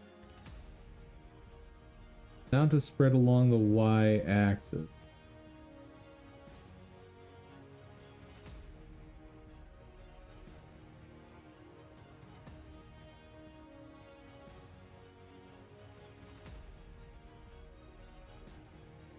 I agree, this is cool to me too, but I'd like to just understand what's going on so I can just do the thing I want to do. Right?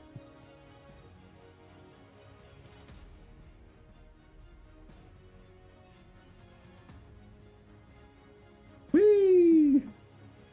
Goodbye!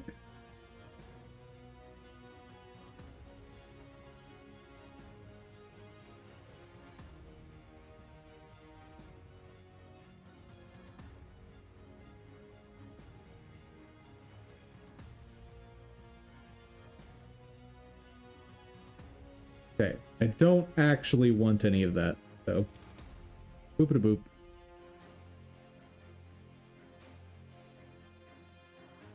Oh, inherent velocity ratio. Percentage of the velocity of the... Okay, so if I want to have a particle like trail behind but try to keep up with something, I would have to be moving this guy.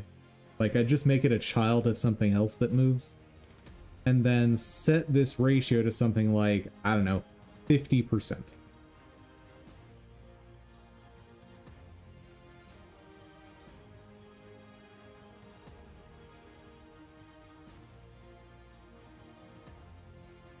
Ooh!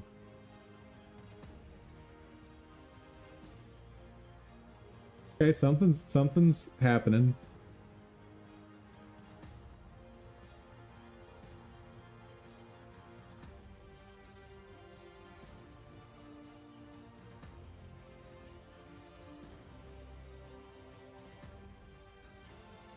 Kind of neat. So it picks a random speed within the range to orbit around. Okay. Learning. Directional velocity.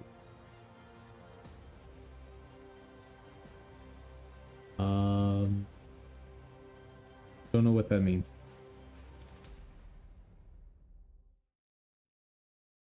Oh! Each of the particles is spinning. Okay. Okay. What's this?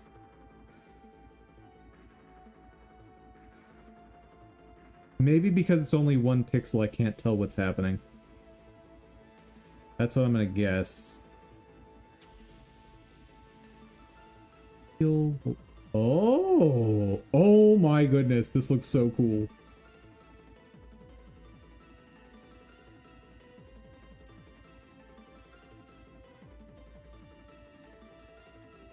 Oh, there I have. Oh. I have so many ideas for this, dude. Oh, that looks so good.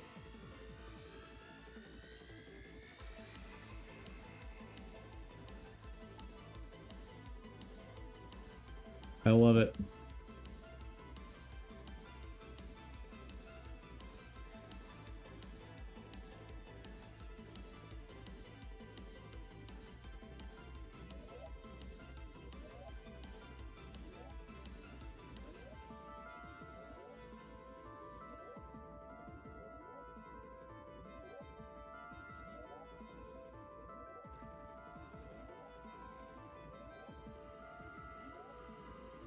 Are you going to change the pixels to circular bubbles? Yes, I will be doing that at some point. But right now, I just want to kind of play with this and start learning what this stuff does.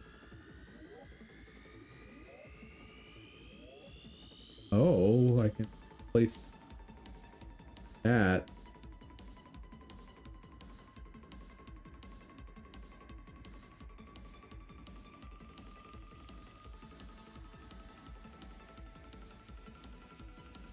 Oh, I love it. So I can also place a randomized acceleration. This is so cool, guys.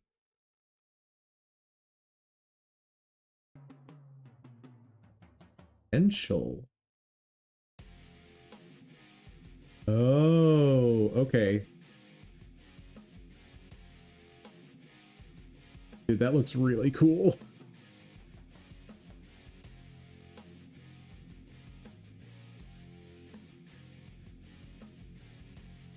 I had no idea this stuff was even in Godot.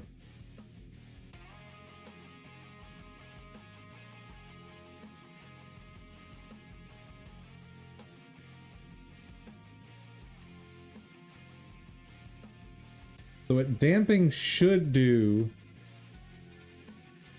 is make things slow down. Yep, that's what it does. Okay. So that's just like, it's almost like an acceleration. And I wish I knew his... Dude, I'm literally just clicking buttons. You know plenty to do this. Like, I'm just clicking a button and see what it does. Attractor interaction. What's that? If true, interaction with particle attractors is enabled in 3D, attraction occurs.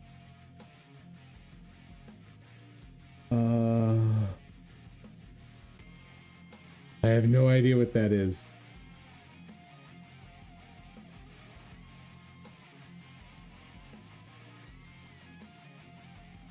Okay, so attractors are only a 3D thing, I guess. I'm gonna just pretend that's the case and not worry about it.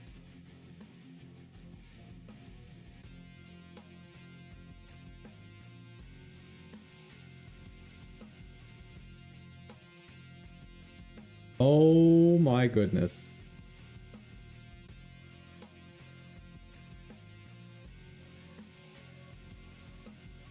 You can make them randomized size. Beautiful.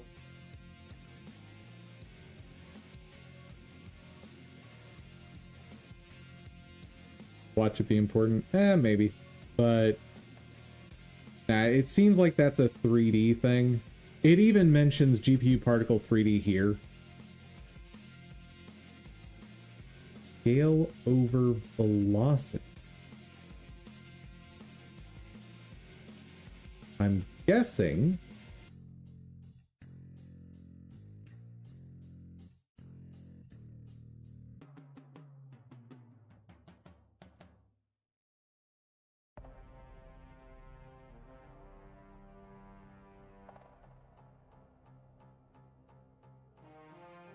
Maybe not.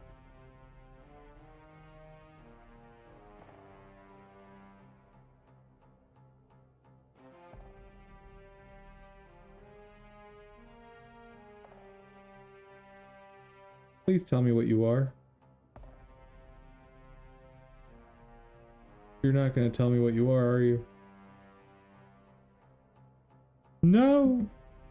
Okay, let's try setting a velocity instead of an acceleration.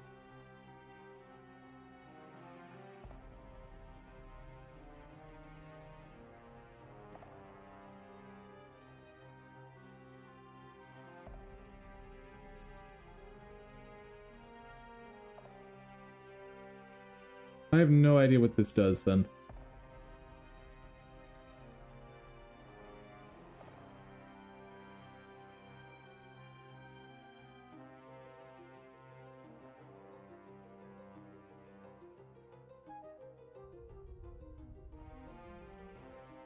Okay.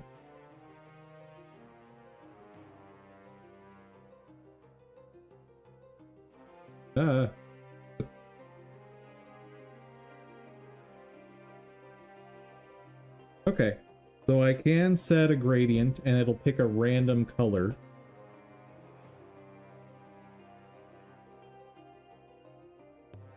The maximum rate.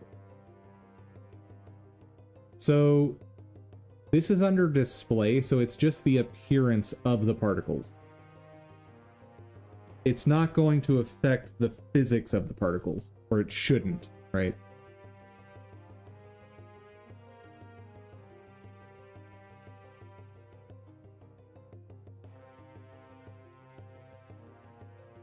Yeah, it says it scales each particle based on its velocity. So as the particles speed up, they should get bigger.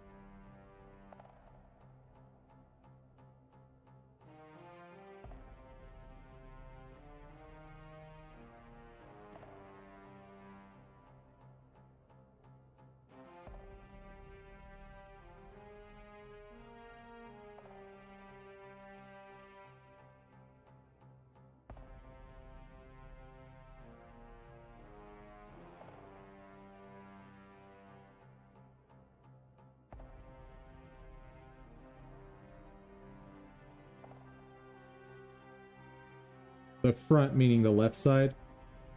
It's not that the left side is slower. It's that the things that are moving faster are leaving the left side faster. Right? So you have less time to recognize that they are moving fast.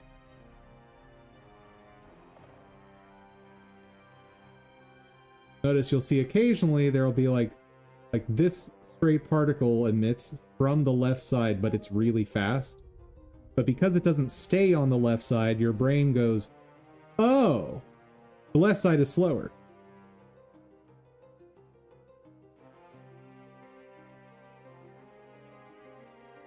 Yeah, so... Okay, so I don't know how to set it with this doohickey, but at least when I set the curve here, it does what I expect. Yeah. Okay. I'm understanding. Sort of.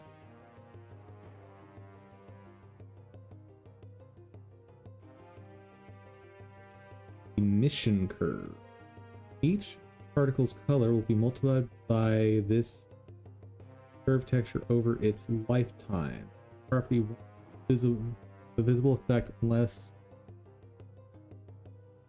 render material is marked as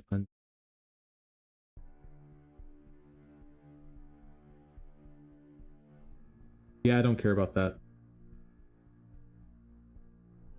Alpha value of the will be multiplied by this curve texture over its lifetime. Okay. So what I can do is make things fade in and out with that. I can ramp the color here. Each particle's initial color will vary along this gradient texture. multiplied with color.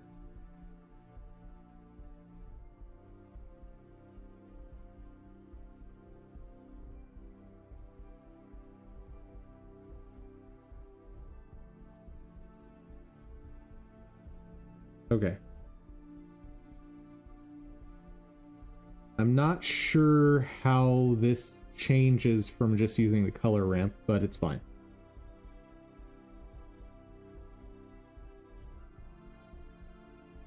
Okay, and color ramp is multiplicative with the color. Cool.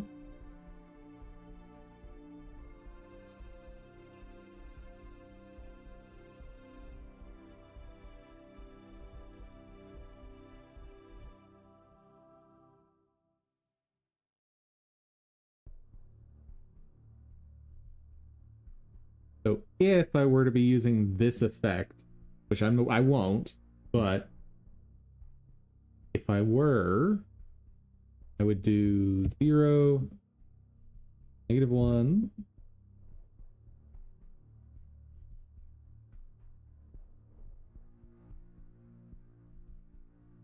probably some like 30-degree spread.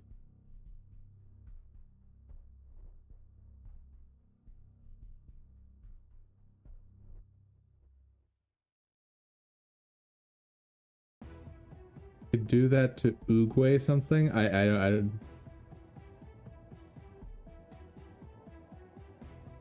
Woog? I don't know what this means. Help! Help, chat! I'm confused.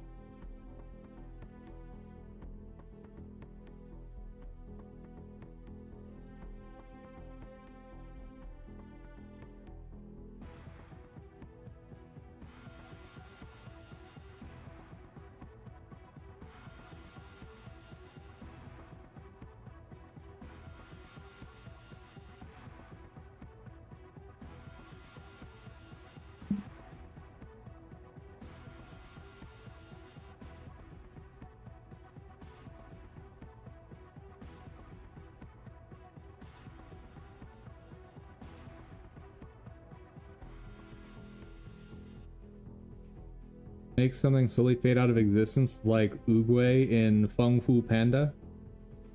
I'm not familiar with Fung Fu Panda. That's new.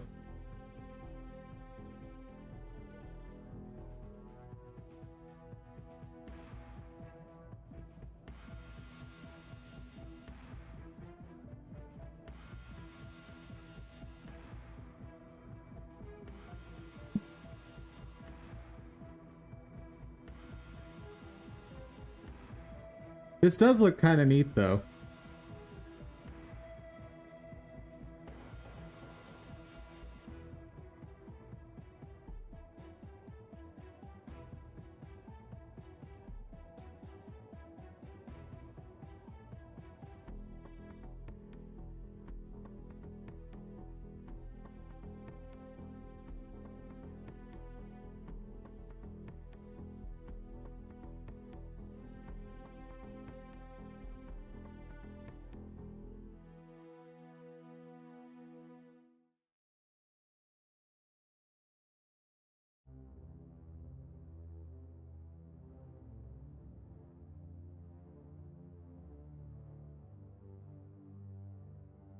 Out of curiosity, how does this actually behave?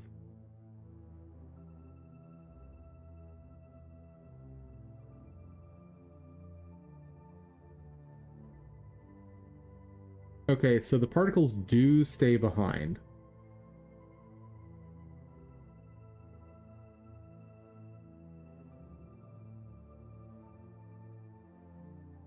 But one thing I'm noticing,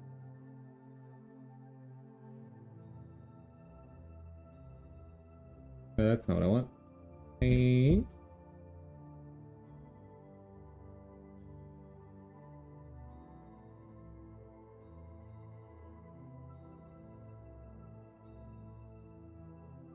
Yeah, the particles are not scaling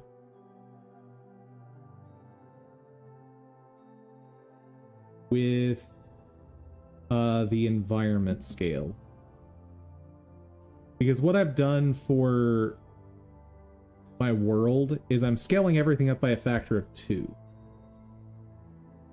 But you'll notice these particles are not 2 by 2s. So, make it consistent.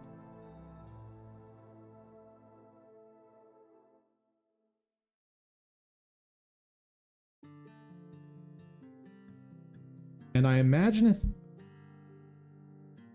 I think, I'm not going to test it right now, but I think if I were using CPU based, it might make them 2 by 2s.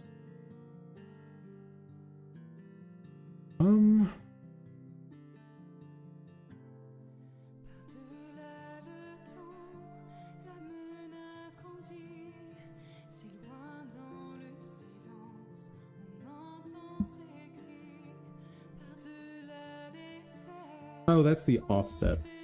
I don't want to change that.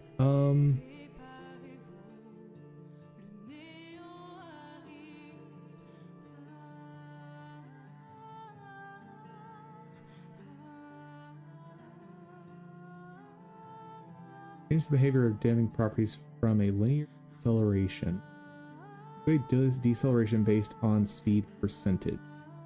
Friction-based dampening. Or damping. Okay. How did I do particle size?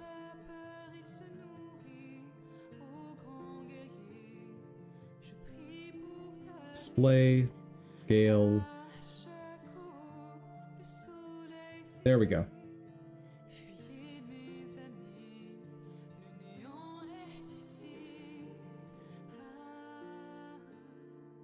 Much better looking.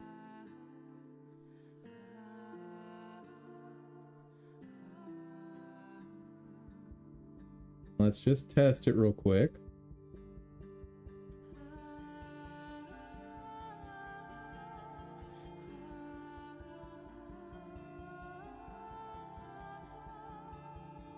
Yeah, I saved that.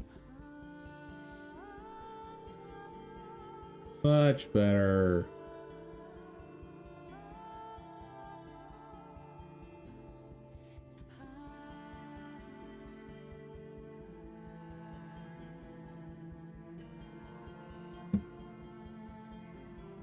I guess I'll save this in case I want to draw something out. Okay, what else do we have to learn on this today?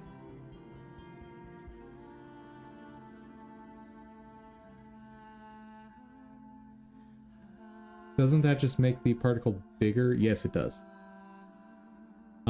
In this case, because it's a 1 by 1 particle, it's becoming a 2 by 2. But my whole point is, like, I want the scaling to be consistent across my different objects.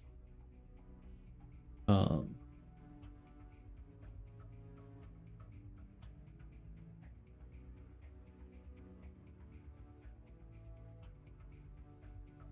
one thing I'm going to have to remember about these particles is they don't have anything remotely like collision, right?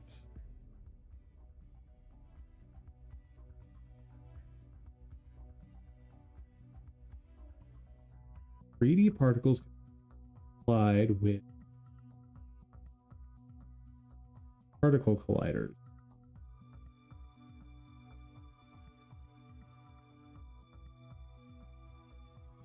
.3D particles can only collide with light occluder 2D nodes, not physics body 2D.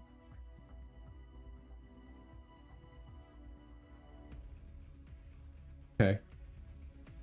So I'm not going to use particle collision ever. Get that out of here.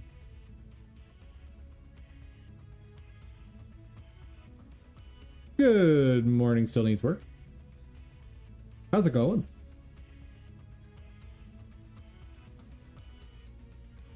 Now, what is a sub-emitter?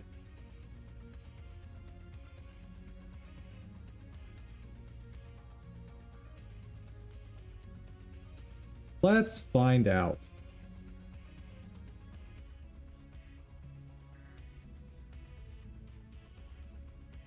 I don't know that I like that. Okay, I cannot use sub-emitters in GPU particles. What about at end? Probably not. Okay. So based on what it just said, I can basically guarantee what a subnet? No. So sub-emitter is every particle will have its own emitter. So it can then emit other particles from the particles.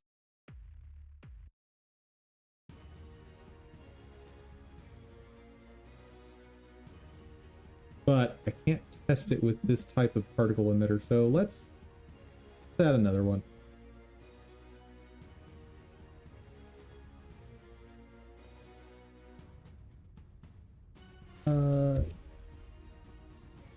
Particle.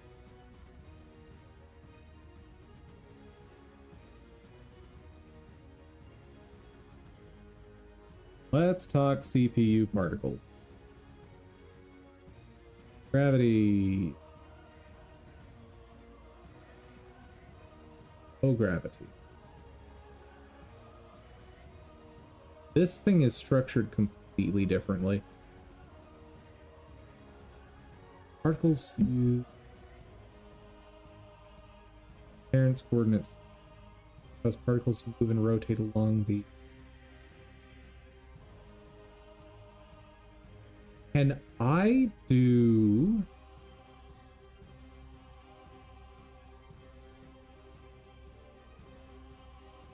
Wait, you're not letting me do a ring?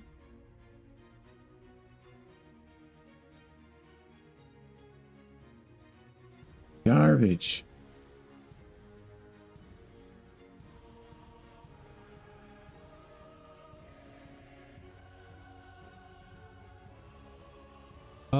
How do I do a circle?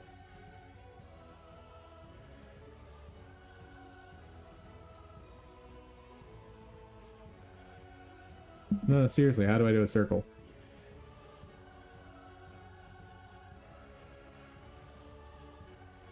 I know what sphere surface does.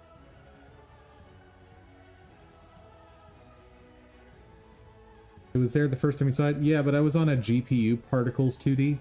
This is CPU particles 2D. And it just doesn't have the ring option. Which is baffling because 2D is where you'd want that. Ah!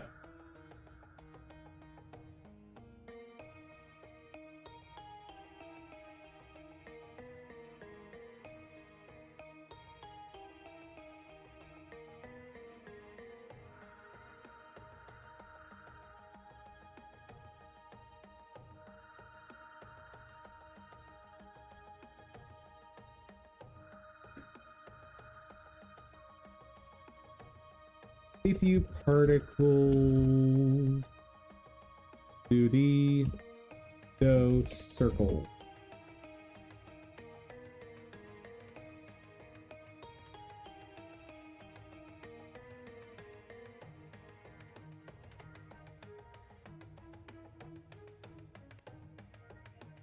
The mission shape was never implemented 2D in the first place, only the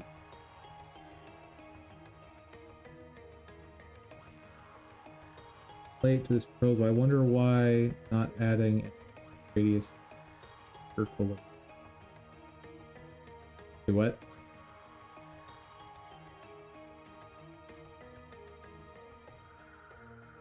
Circle?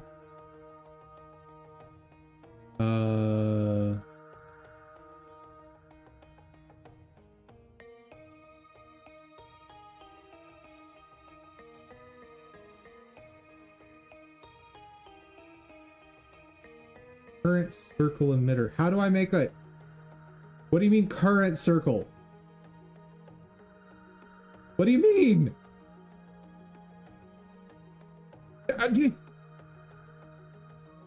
Chat. Am I going crazy?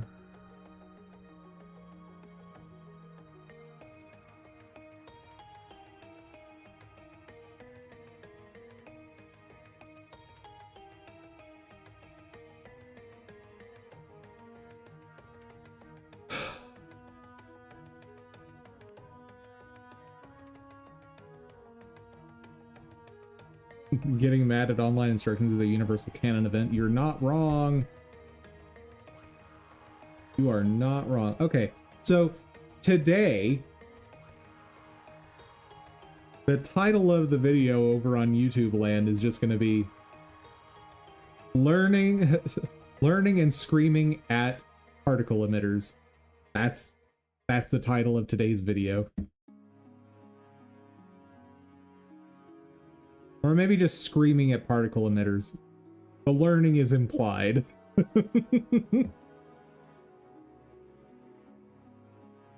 That's so weird and nonsense and garbage, and what is happening? What do you mean the current circle?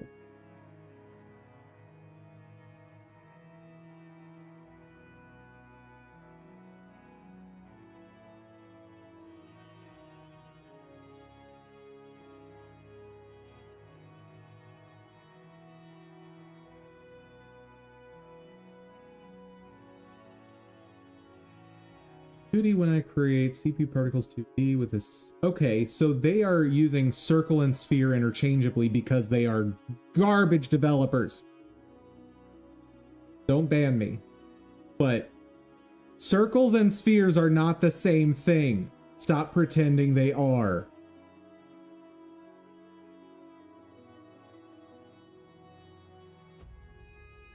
Thank you, Stames James. You are a scholar and a gentleman for pointing out the nonsense terminology they were using. Garbage. Garbage, garbage, garbage. I'm taking like a half hour off. That's made me angry. Like, unreasonably angry. It shouldn't, I know. Hush, chat. Don't judge me. I don't know why I'm so angry about circles and spheres right now, but I am. It's just how it is.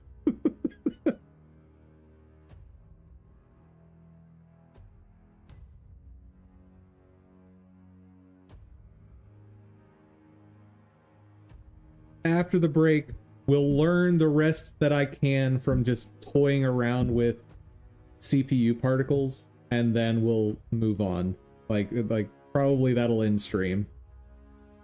Remember that guy that was so eager to ask about shaders yesterday? Yeah, he never came back.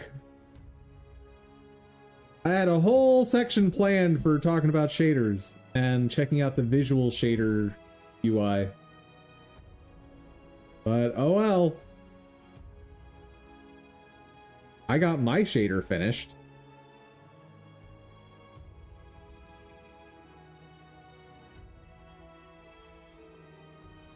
Oh, let's see, it's 2:45. So... excuse me. I will stop at 2:15 at the latest on this. Let's see how much story we can try to charge through.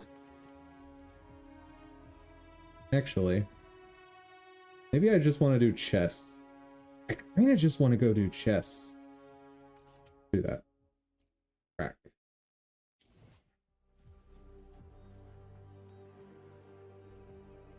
Like, I need to fully explore these regions anyway, so...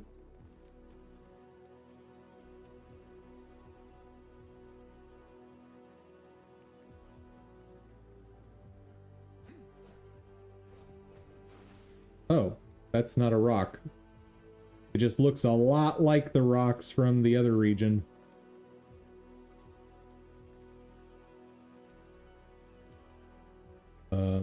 Oh yes, that is a mysterious door.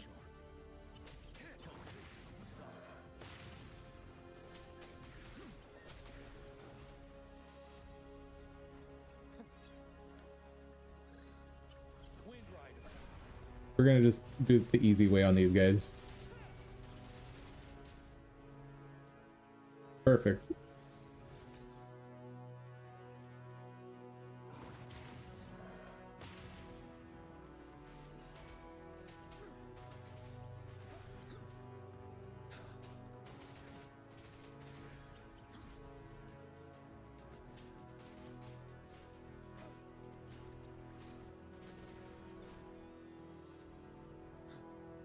Job's done. Good. Lots of goodies to find here.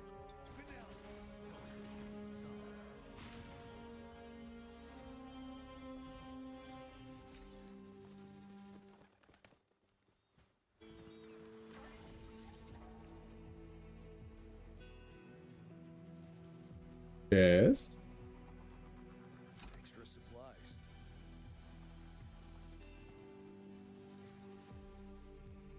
You look angry. What are you? Woo! You are very angry, sir. I can take it. Woo! Administering first aid. Up here. Wind Rider.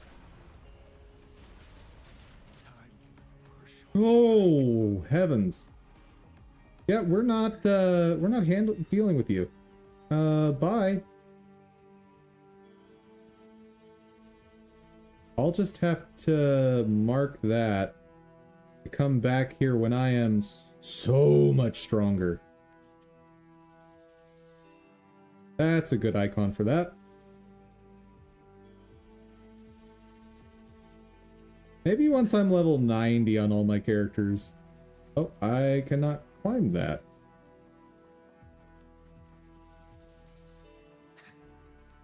But I can climb this.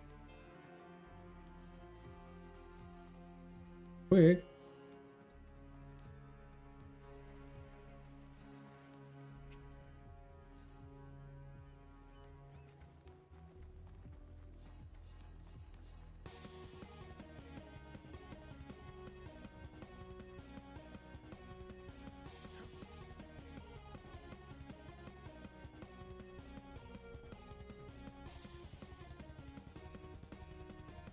Aha! Go ahead and heal up a little bit. Wait, oh, that's what I was looking at.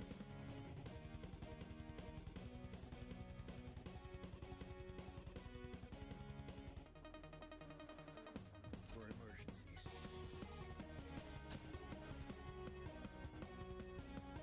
Like you didn't figure out that ring thing. Oh, I did figure out the ring thing.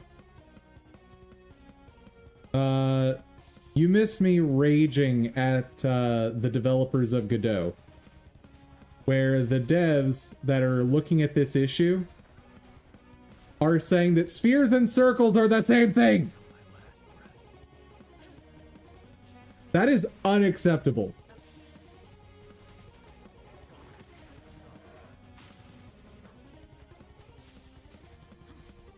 I can take it.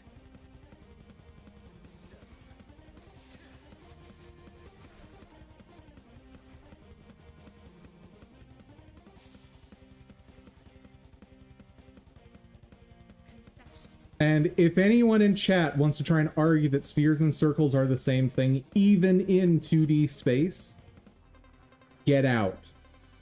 You don't know what you're talking about. Stay sharp.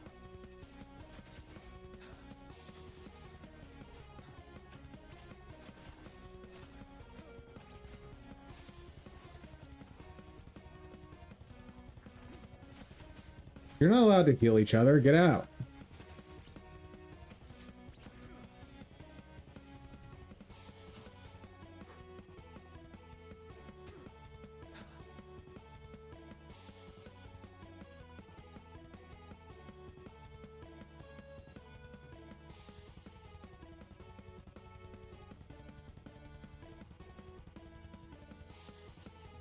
Yeah, no, they just never implemented circles in 2D.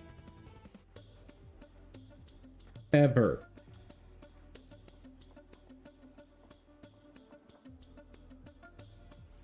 You did say you have to make the illusion of 3D. Right, but I shouldn't have to make the illusion of 2D. Guys, that's not even funny.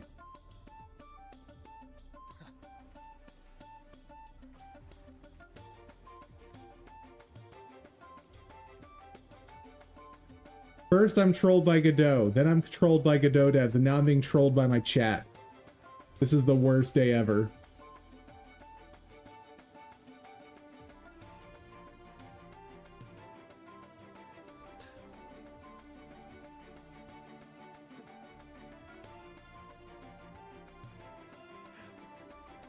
Now all you can do is laugh. Dum-Dum's getting trolled by the universe. You guys are the worst.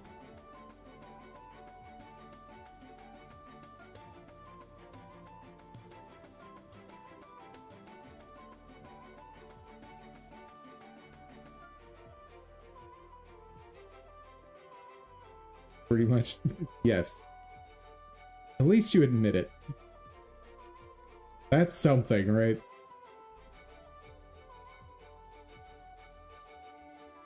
Okay, where's the stupid chest?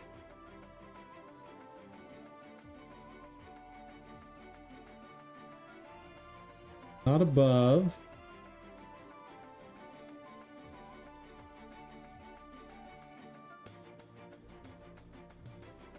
It's got to be below me.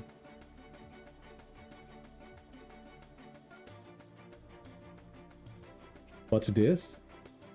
Don't show that again. Away. What game is this? Final Fantasy, Genshin? This is Wuthering Waves. Chest! Okay, the other one is below me somewhere.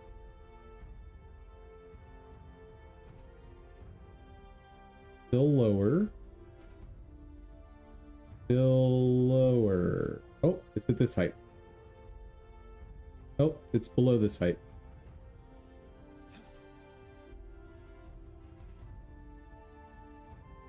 Oh, I see you.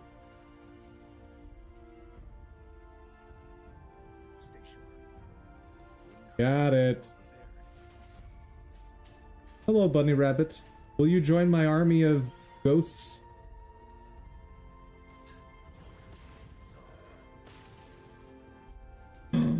I got a bunny. I got 2 bunnies.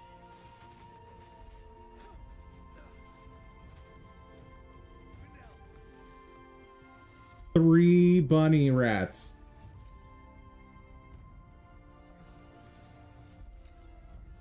This is the best.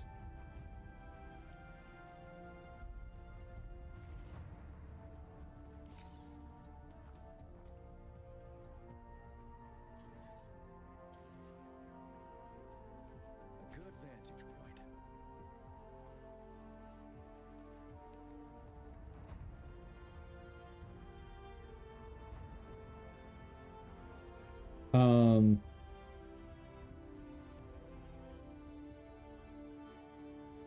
Yeah, I didn't show you any character names, but the names make it obvious this is not Final Fantasy, because all the names in this game are ridiculously Chinese.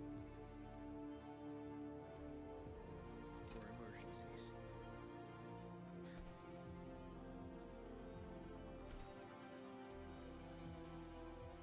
Stay sharp. Test the elements. Silence! Boop-a-boop. Boop-a-boop.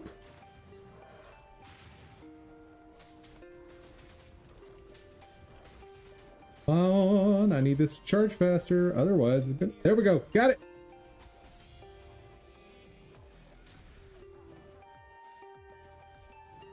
What?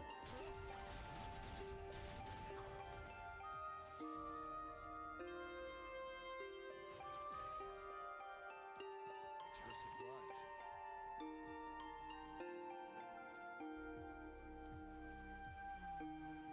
Hello, Big Wolf. I'm here to wreck your day.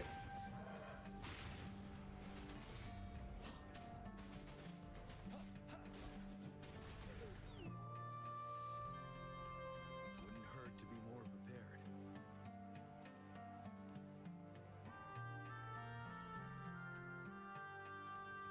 You know what, just in case. Okay.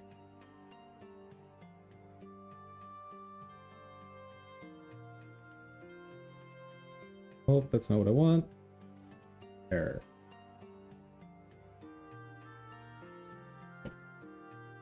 Yeah, for reference on just how Chinese the character names are, We got Jian. We got... Oh, well, Mortefi is not super Chinese, but we've got Baiji, Yinlin, Alcharo. I don't know what his name is. Farina's Latin. Encore, basically English. Yuan Wu, Sanhua, Danjin, Hao Chi. But basically all of the 5 stars are super Chinese. Except for I think Encore. The battlefield is dynamic. Do not let your guard beat this quick. I've Yeah, Mortefi's a 4-star.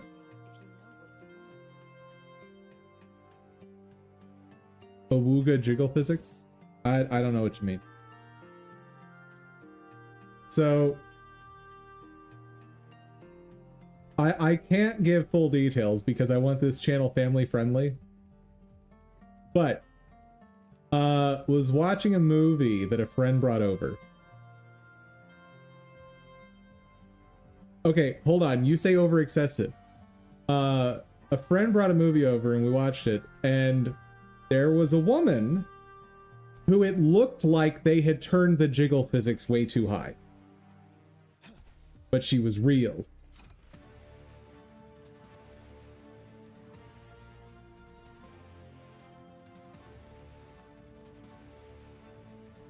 Like, I had a conception of what jiggle physics was based on my interactions with real-world humans.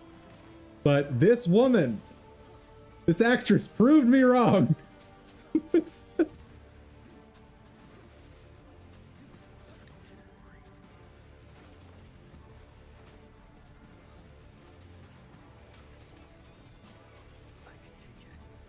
Ah, a lot of damage.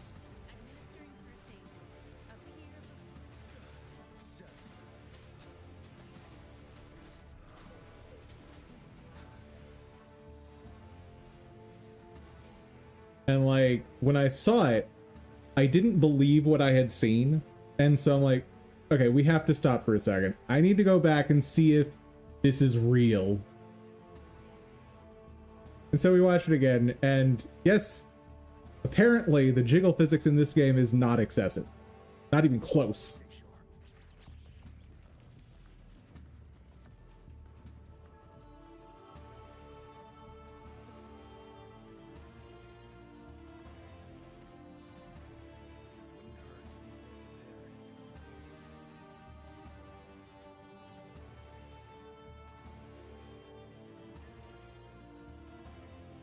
Okay, I'll have to mark that area again.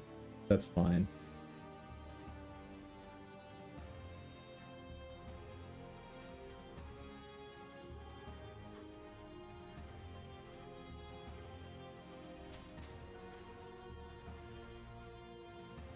Yeah, you had to analyze to see if it was real. Yeah, okay, buddy. Me too, me too.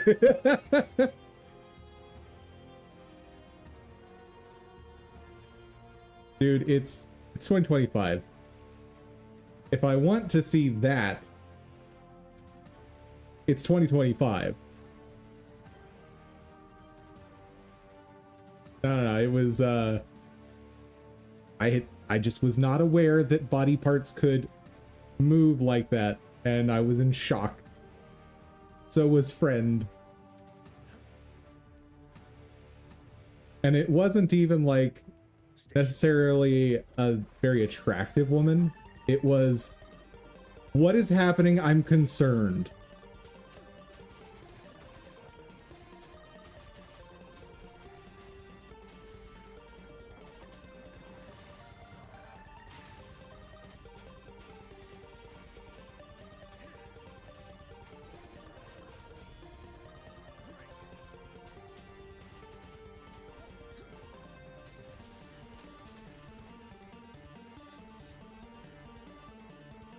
Call a parent, I'm scared. Type beat, absolutely. Now you understand. I don't want to fast travel there right now, thank you.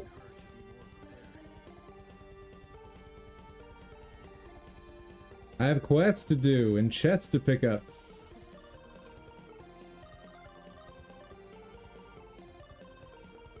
Alright, that covers that whole region. Good. I can get rid of this. And since that's unlocked, I can just boop, boop. Dodge one attack, knock out Hortoise, knock over Hortoise 6 times.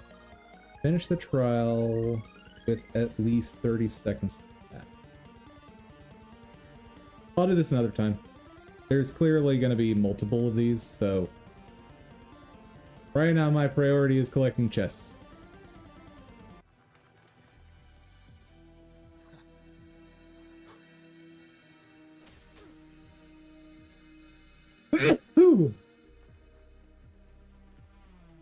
Hello?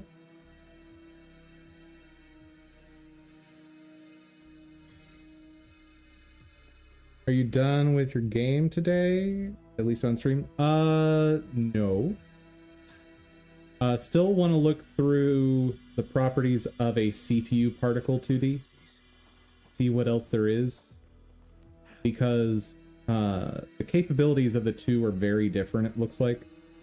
And it was documented that the CPU one just has more capabilities, but clearly that is not the whole story. Why? Oh, I feel cheated.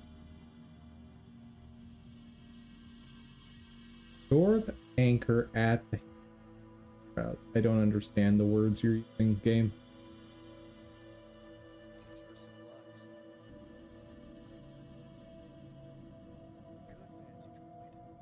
Guessing that's the anchor?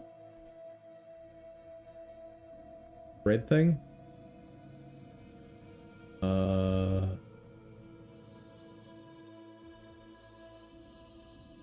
Talk to Buddy Boy.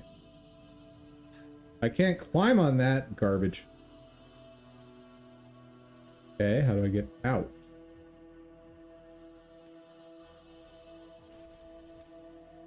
Oh, that doesn't work.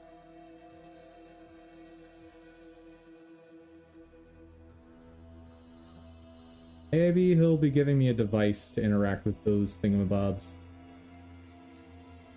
You're kidding me. Oh my god. I'm never getting out of here. You know what? Here's what we're doing. I'm fast traveling 5 feet. How long are you gonna stream? At least another 15 to 30 minutes of dev time learning that stuff.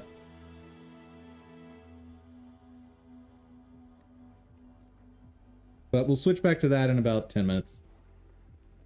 Like, the circle sphere thing got me really frustrated.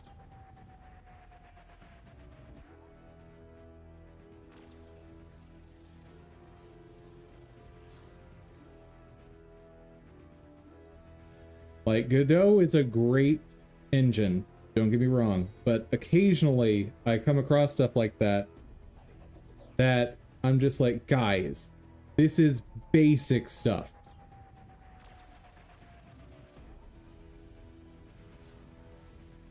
And maybe that comes from me working in, like, Fortune 100 companies.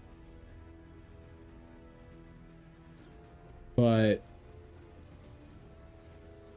that's the thing, though. Like, the Fortune 100 companies I've worked with, they were garbage, right?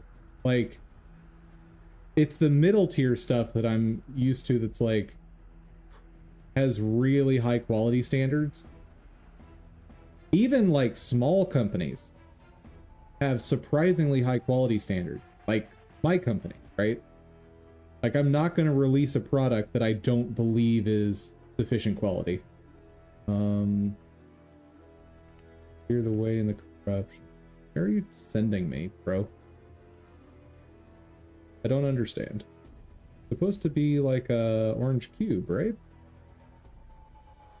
Right.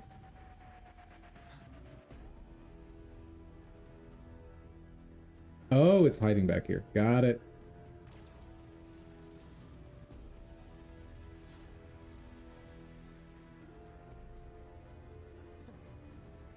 Hello, Robo friend.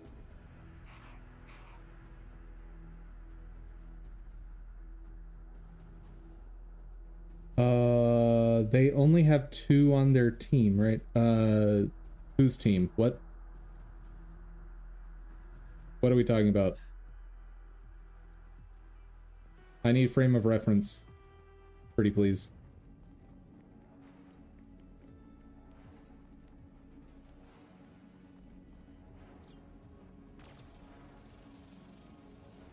If you're talking about my team... Oh, the Godot team? No, no, no.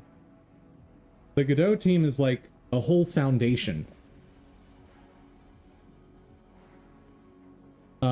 There's like 2 or 3 people that are founding members, but no, there's a massive team that works on the Godot engine.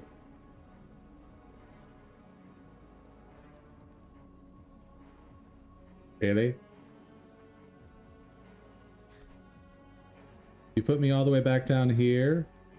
The chest you're gonna put is like up here. Ooh. Uh-oh. Oh no! No!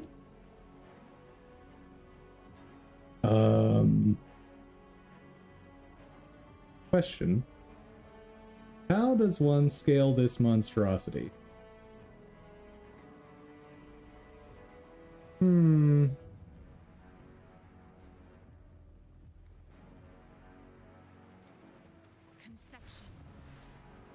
Appear. Godot is also open source, so like there's tons of people contributing that aren't even part of the Godot team.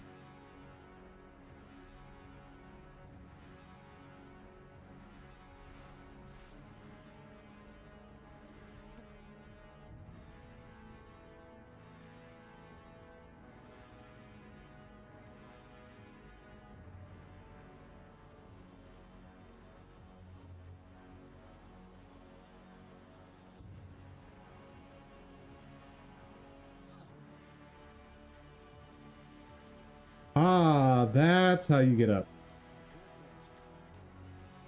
Got it. Oh, no, no. Climb.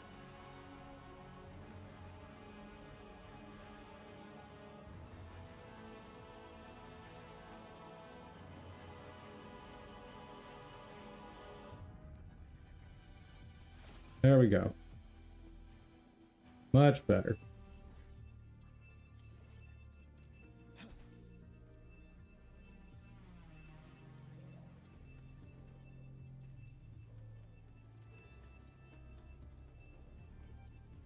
What do you think is the best engine? I know there are no single best engine, but just in general, easiest to pick up.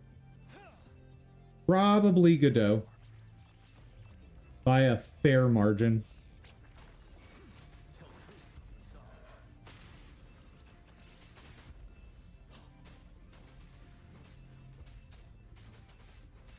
That said, I know absolutely nothing about Unity.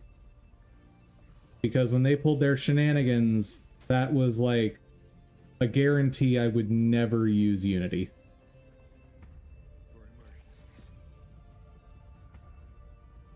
Just not happening.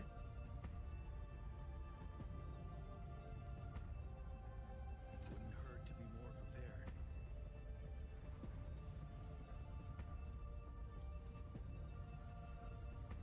Stay sharp.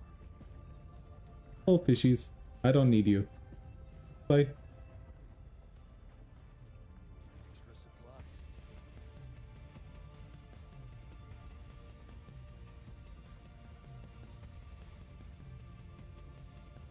hurt to be more prepared.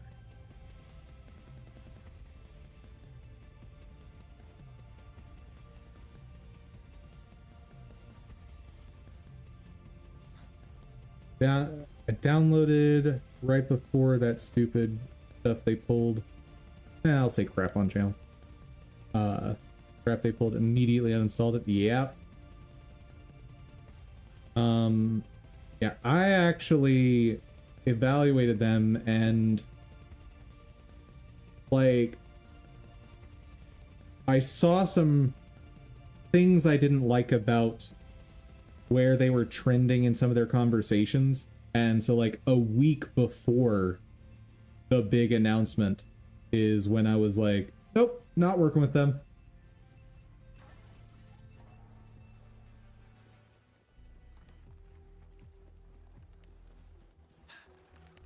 So luckily, I didn't waste that week.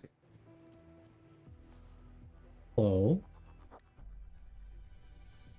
Are you gonna make me shine lasers at foxes? Yes, you are.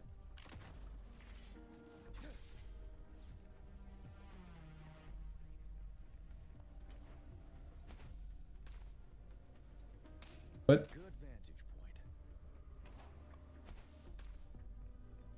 Yup.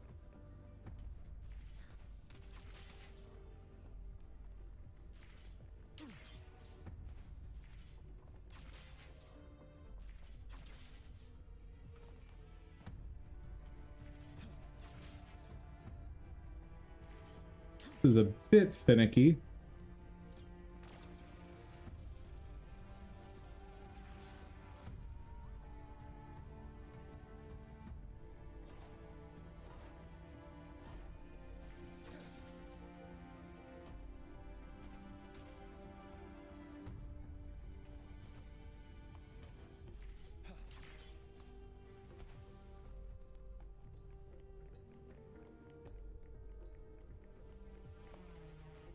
Come on, last one.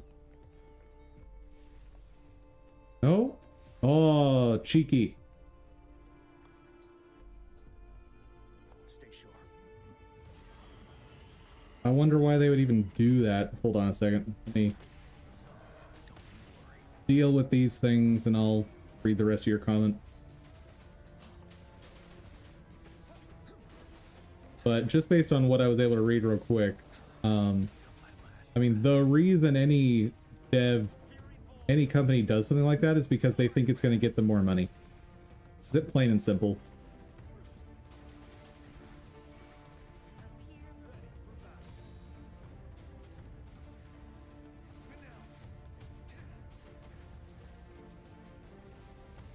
For the most part, that's the only reason any company does anything.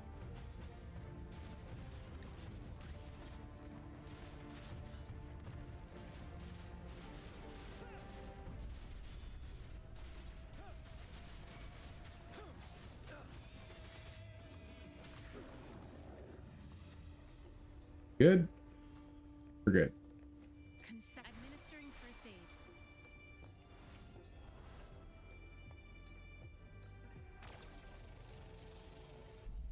It's covering up my other ability.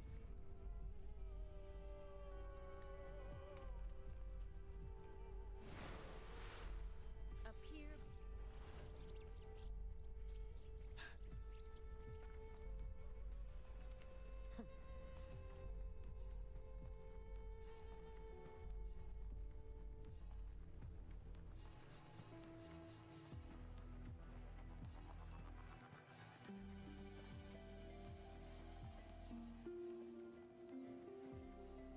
See, I wonder why they would even do that. Like, seriously, it's a giant corporation.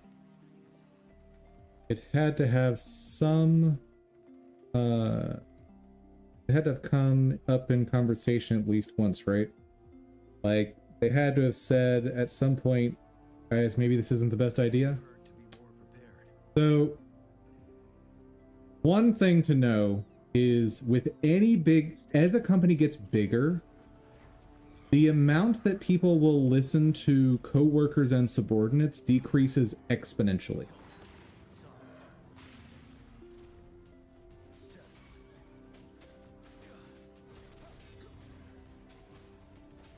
Like, if you're working in a company that has over 1,000 employees, for the most part, no one will ever listen to you.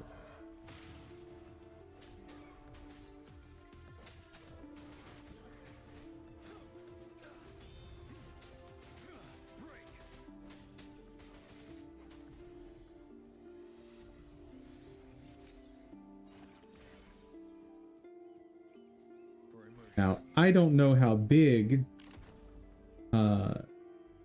Unity's company is, but I know that much from experience with big companies. It's awful, but that's just the reality.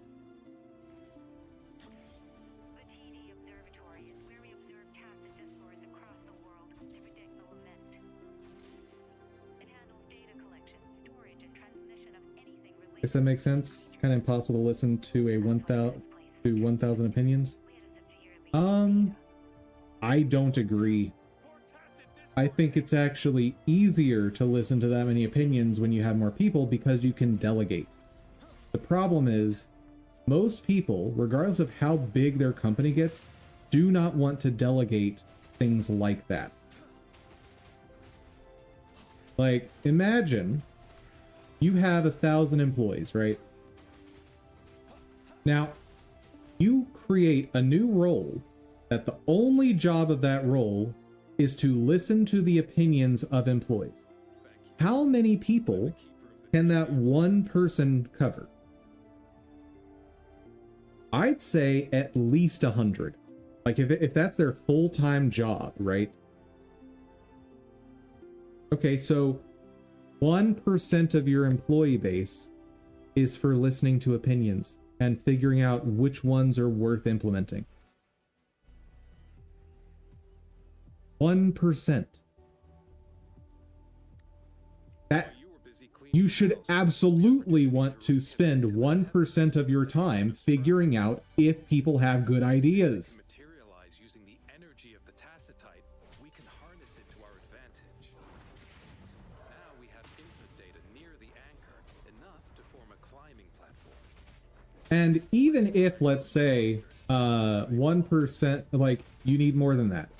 Well, one person can definitely handle 9, let's say, right? So 10% of your workforce is focused on finding who in your workforce has good ideas. Now, in theory, that job can go to someone like a manager, right?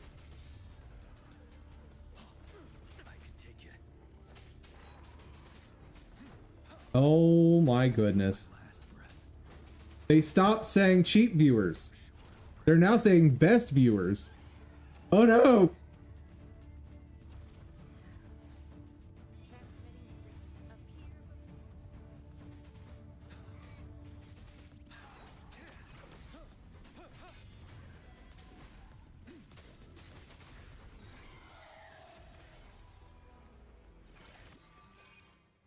Conception.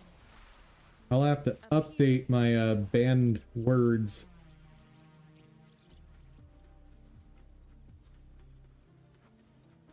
The Delaware YouTuber covered the Unity topic and said that Unity was expanding to film and focusing less on game dev, but he said the purpose they put in was with a focus on mobile games. I mean, mobile games is definitely the most horrific place that would have impacted, right?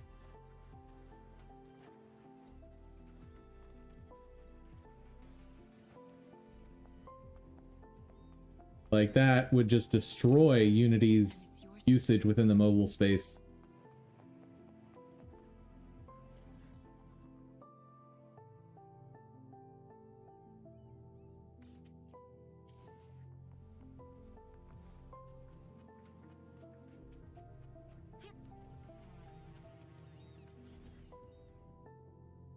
Sweet.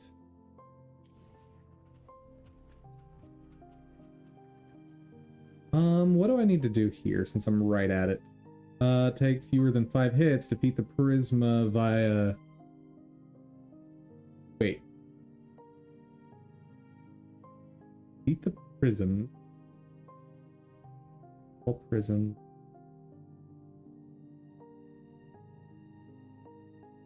I don't know what that means, to beat them via that.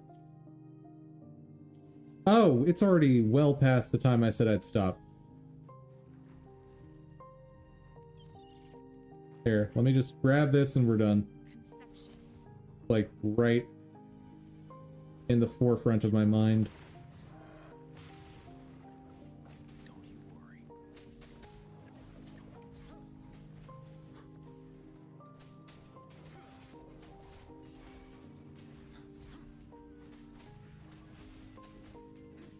that a bot above me? Yes.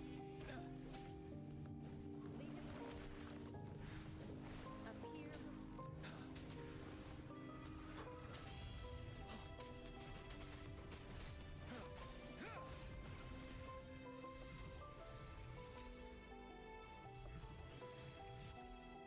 Just a second. Wouldn't hurt to be more prepared. All right.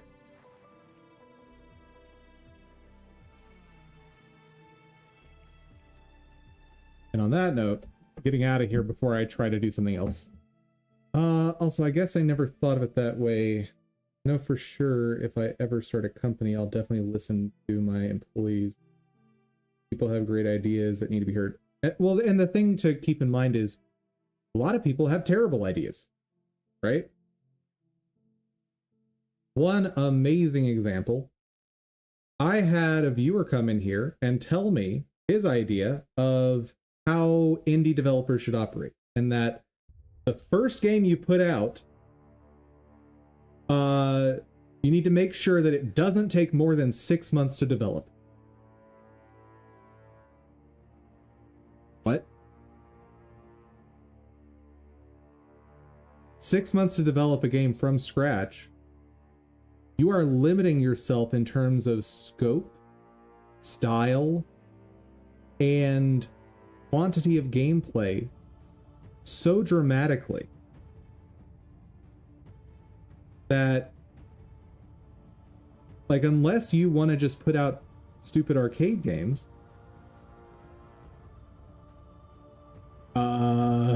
like, all you can do is put out quick, cheap arcade games in that time frame.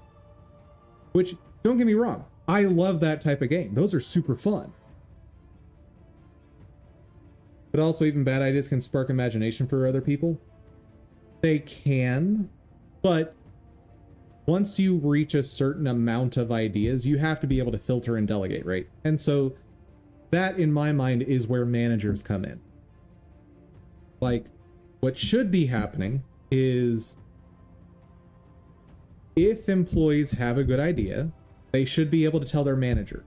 And they should be able to trust that if it's actually a good idea, that gets communicated up the chain, right?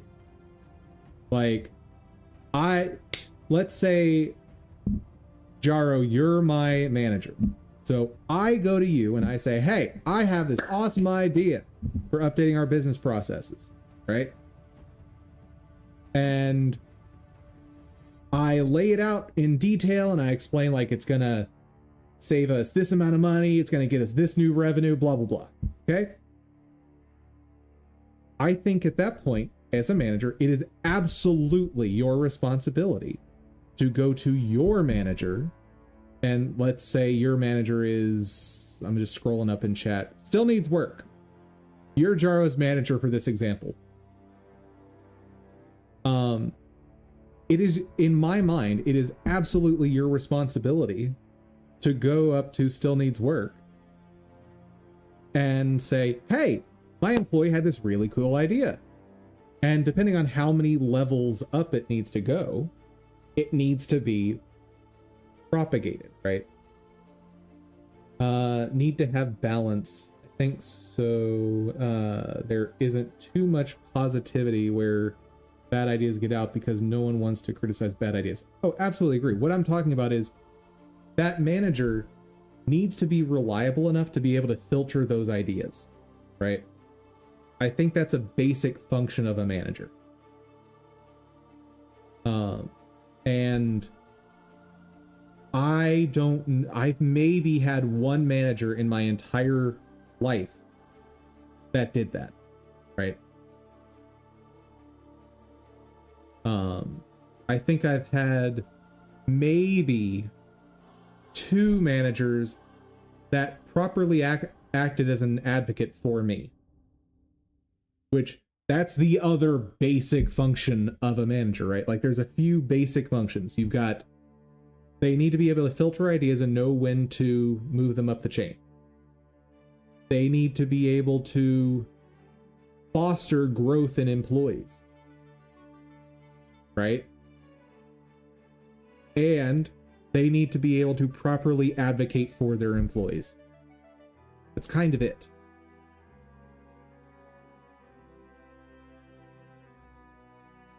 Like, I've talked with a bunch of people who have these ideas that, like, managers need to know how to do anything their employees can do. Nonsense. Absolute poppycock. All a manager needs to know how to do is those three things. In any organization I run, that's the only requirements they're going to have. Other than, of course, like paperwork-based stuff, like make sure your employees get their paychecks, right?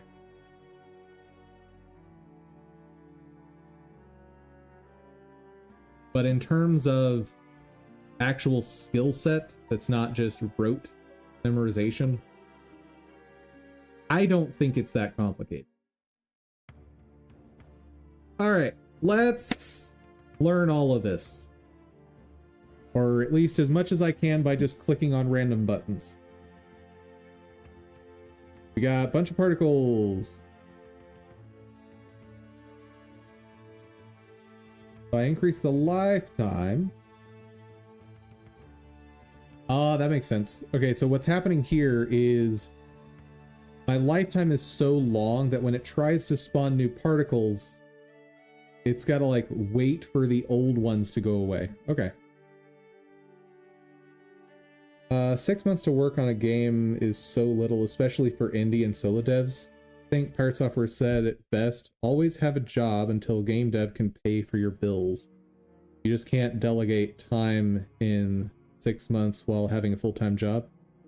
Well, for reference, I haven't had a full-time job in 2 years.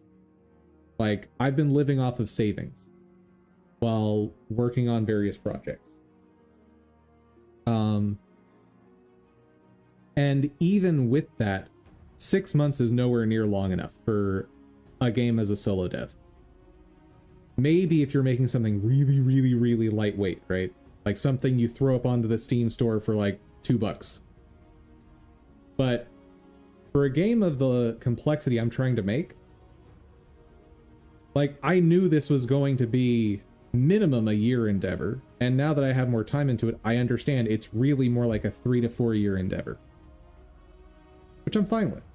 And as my savings gets lower, I'm like, okay, I need to go talk to my recruiters and get them searching for part-time work for me so I can supplement my income.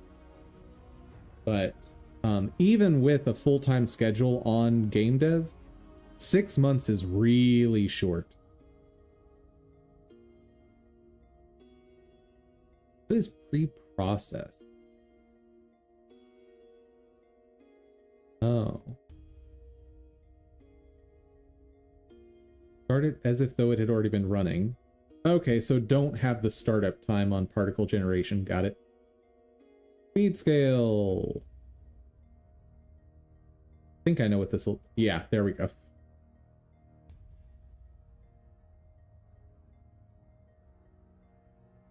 That's fine. You can affect that, like you can create that same effect just using lifetime and amount, I believe.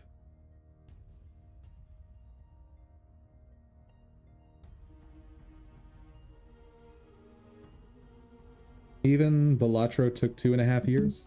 What is that?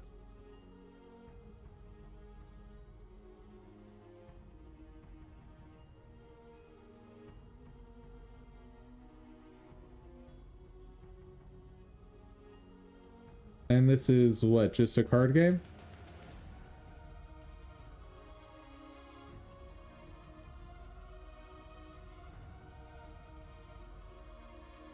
Yeah? I do not know about Balatro. Sorry. But like, get it? And I assume these cards move around semi-organically.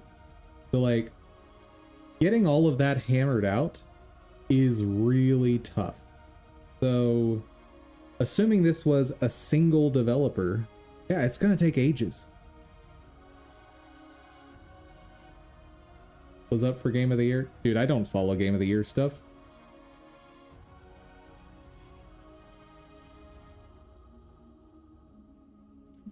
Wait, I have an errand I need to run.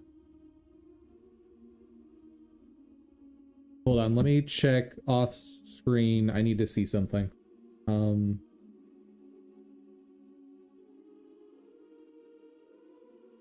do they close? Oh, they close at 8 p.m. I'm good. Never mind. I'm good. I was all worried.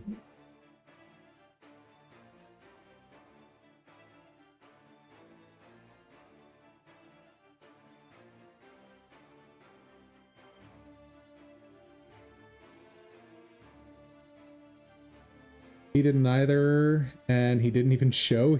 He had someone else show up for him. Nice. I don't like roguelikes, and I don't like card games, so this sounds like it's the worst possible thing for me.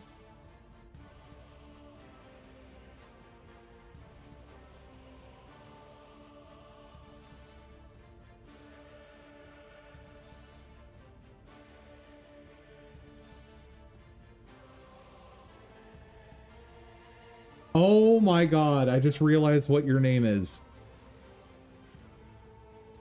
I've been calling you Jaro this whole time. Jar of Gel. Oh my god. Hi, chat.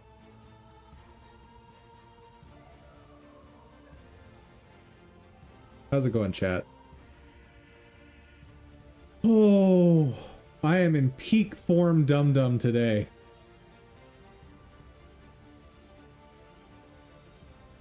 Oh my god. I was like, what is that name? It's like Jaro Fujel. That must be Icelandic or something.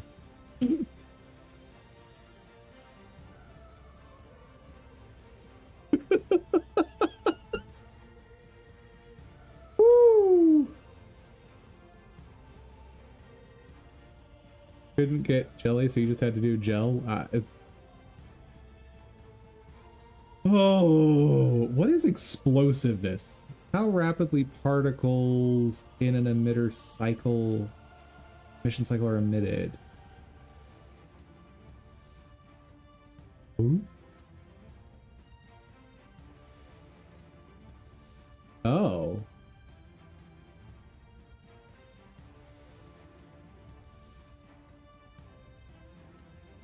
That's interesting. Huh. Don't think I'd want to use that, but I understand.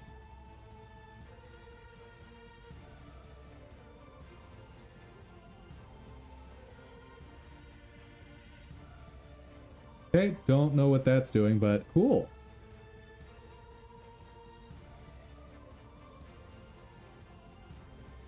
Oh, I see what this is doing. Okay, so I'm creating a randomness in how long the particles last. So some particles blink in for just a moment. Okay, got it. That's not what I want.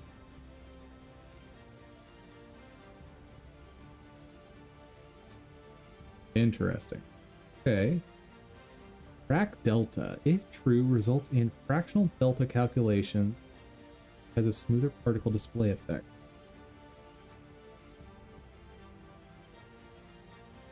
Yeah, I can't tell the difference. Drawing, draw order.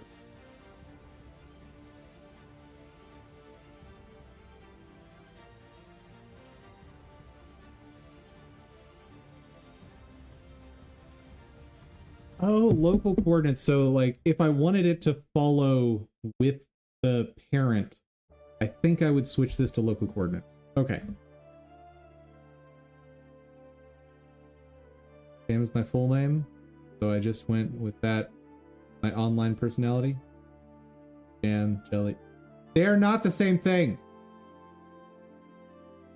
Jam and jelly are not okay, guys, we're taking a detour again. Okay. This is something that the world has wrong. So much. So, jam, jelly, preserves, and Jell-O, not the brand, the terminology in the United States are four. Excuse me. Four very different things, right? Okay. We're oh my gosh. Guys. Okay.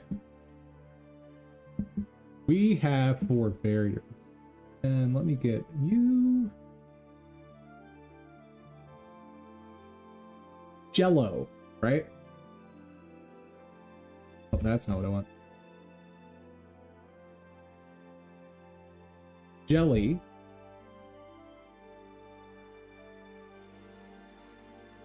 Jam.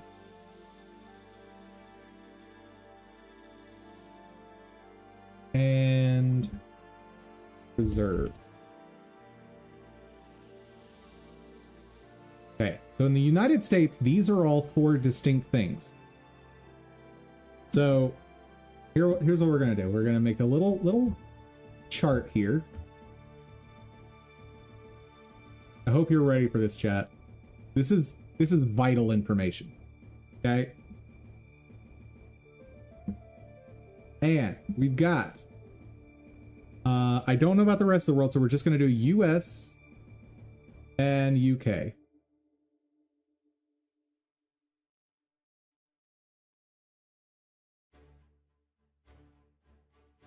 Okay. Jell-O in the UK as a term, not talking brand. Let me put that very clearly. Not brand.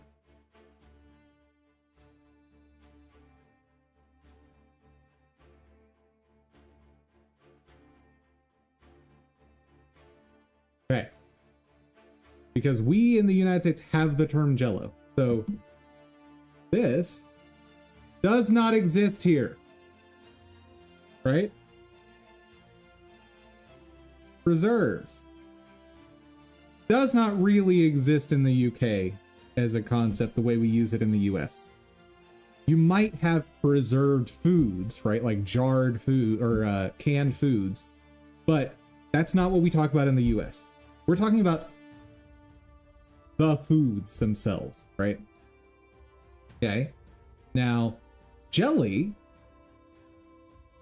is the same thing as Jell-O in the United States, right?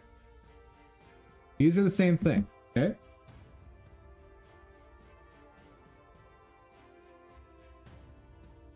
Let me get a nice image of this real quick. Okay. You are going to work for our purposes. Copy image. Okay. Oh my God.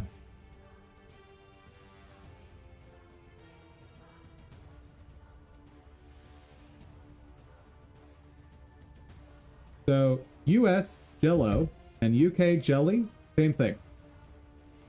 Okay. Hold on. Here's where things are going to explode. So in the UK, they have something called jam. We'll get to that in a second, right? They've got their jelly, which is Jell-O. Okay. In the United States, jelly. Not this nonsense. Jelly is, I know what'll get it for me.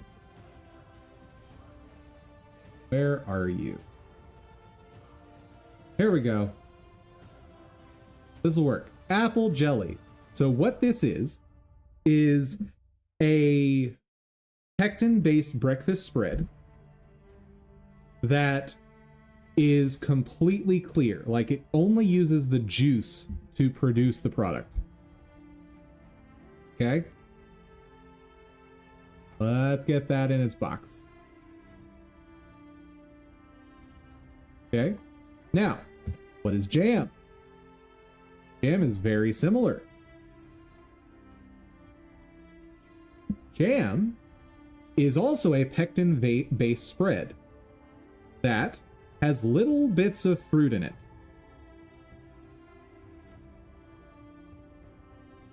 So you use a lot of the juice, use a little bit of the fruit. There you go. This is jam. How'd you find a picture of me? It's a skill. Oh my god. Why is it so giant? Okay. Jam. Little bits of fruit in it. Got it. Now, preserves.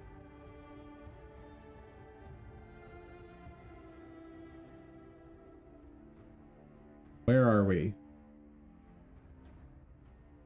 These aren't right. This one's accurate. Let's just get strawberry preserves. That's the best example.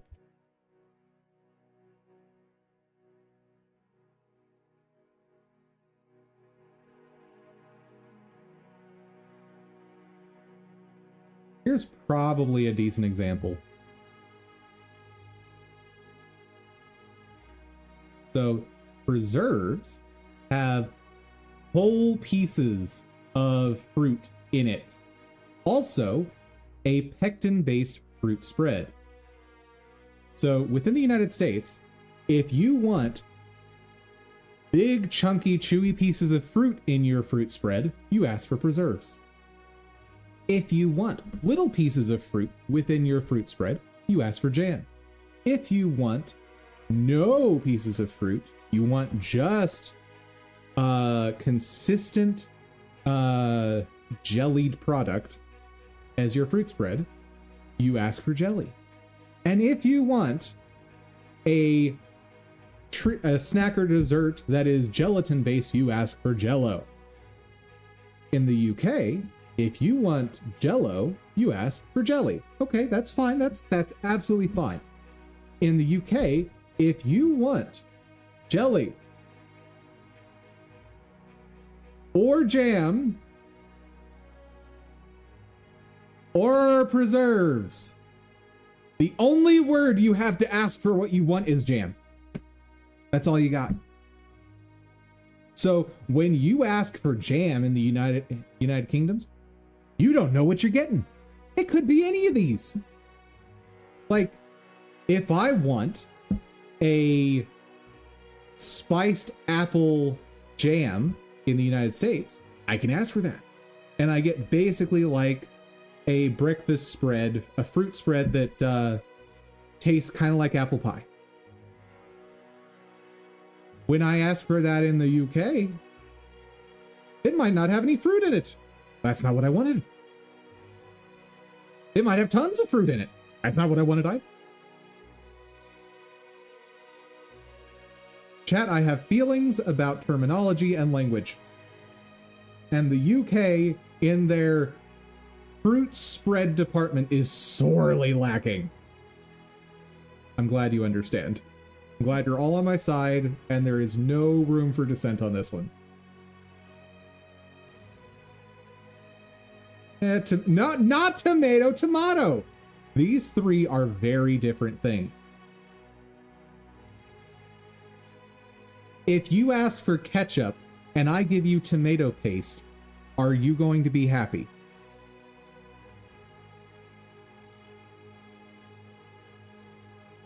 I don't think so. I think you're going to be very unhappy. Because I don't want tomato paste on my French fries. I want tomato-based ketchup. And when I want apple jelly on my toast, there had better not be any bits of fruit in it. Yes, I eat that raw in my closet sometimes. Oh my god. You get my point. Oh, what is that company? Now that we're talking about jellies, jams, preserves, there's a company I need to share with the world as the best place to buy this type of stuff. McCutcheon's, that's the brand.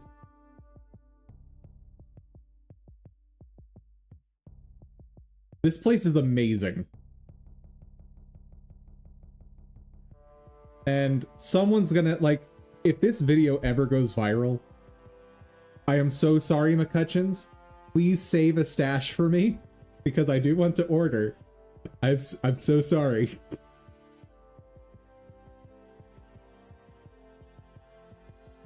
McCutcheon's has everything that is preserved, canned, whatever. Where is it?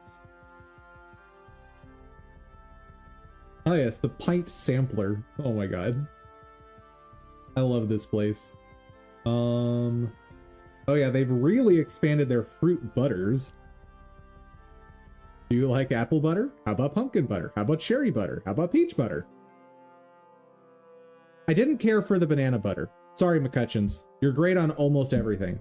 But the banana butter has too much, I think it's lemon juice for my taste. Which I know is part of their preservation process. But let's see, where's their preserve? There we go, preserves. Man, this is like top tier stuff. Blackberry, blueberry, apricot, pineapple. Oh man. Cranberry, orange marmalade. Not a preserve, but it's in the same family of condiments. Also, if you're a fan of plum, Stamps and Plum is where it's at.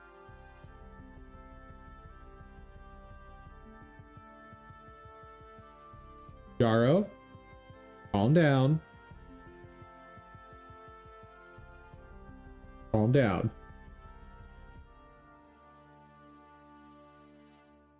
The only thing you might have to watch out for at this place is some of their stuff is a bit too sweet. Like the fig stuff is very sweet because figs are naturally super sweet and then they add more sugar.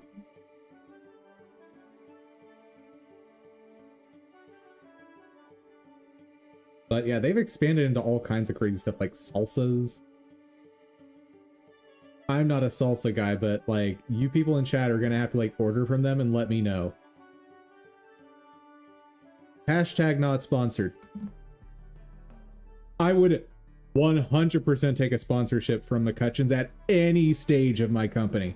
Like, what? Even if at some crazy future time I become like a multinational corporation, I will always take your brand deals, McCutcheon's. Always.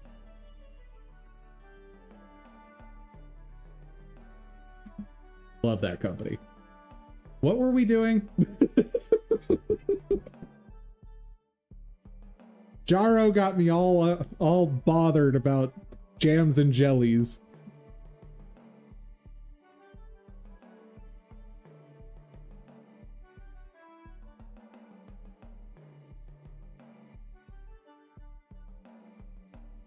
Let's see, drawing.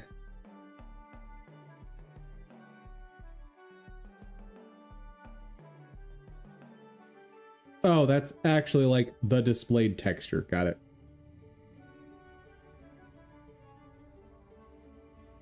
Didn't know my name sparked so much passion.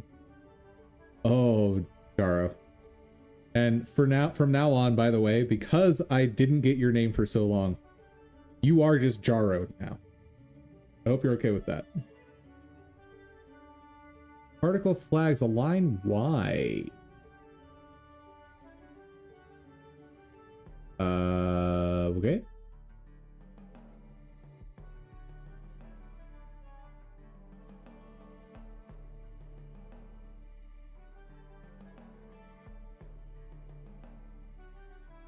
Okay, so that has basically the same effect as the GPU based one. What's kind of interesting to me is in this area, it feels like it has a wavy effect. Even though I know that all the particles are only moving in straight lines.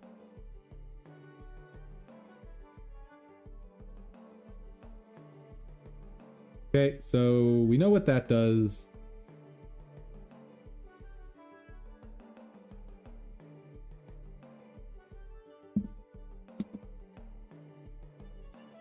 I want to make some fire effects. That's how I do it. Negative gravity. Great.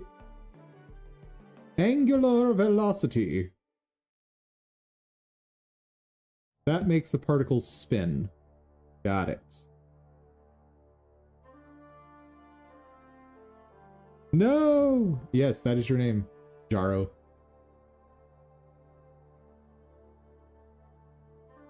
Thing is, Jaro could absolutely be a name somewhere in some language. I am Jaro Vladislav. Orbit velocity. Oh god. Too much.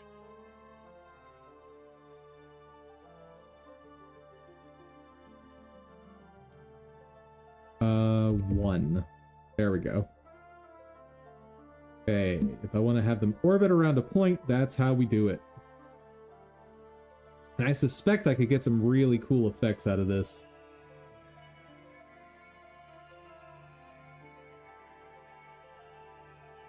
Linear acceleration. Okay, so that is along whatever axis I've set up.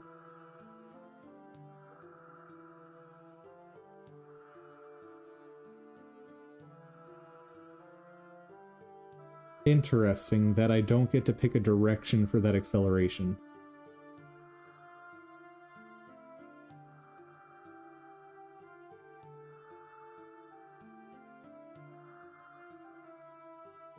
Kind of lame.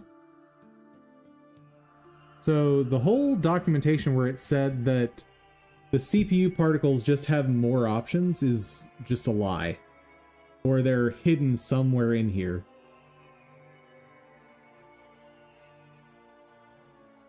Yeah, no, the GPU and CPU just have different options.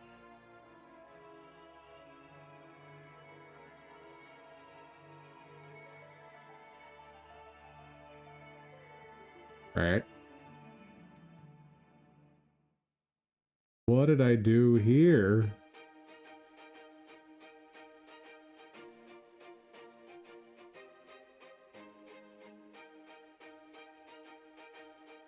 So radial acceleration here works how I'd expect. It is throw things outward.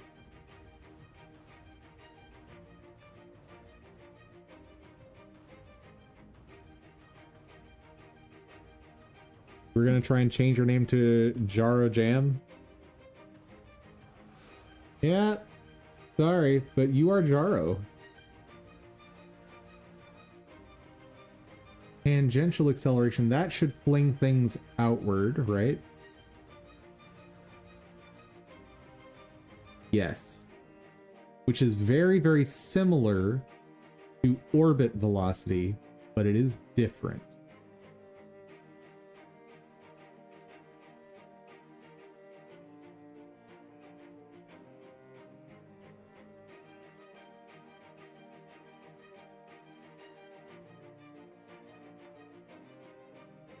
Yeah. So orbit velocity will keep things within a radius. The tangential velocity or tangential acceleration will fling things out of the radius. Got it.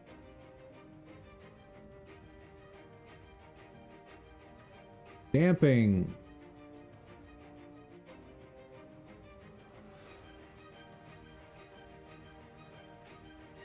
It's just generally slowing everything down. Got it. Angle. Don't know what this means. Ah, initial angle of the particle. Got it. Okay, that makes a lot of sense. This is going to be initial scale of the particle. So like there, I have particles of all different sizes. Awesome. Split scale, what is that? Through the scale curve will be split into X, Y components. So that's an advanced option I'm not going to worry about right now.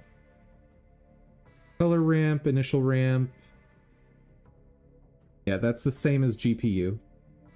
U.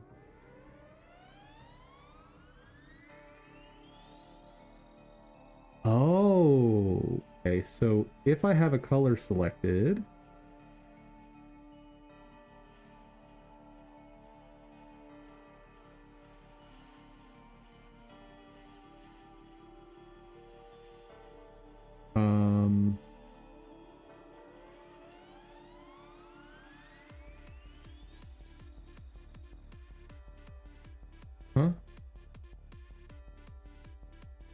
That's not doing anything.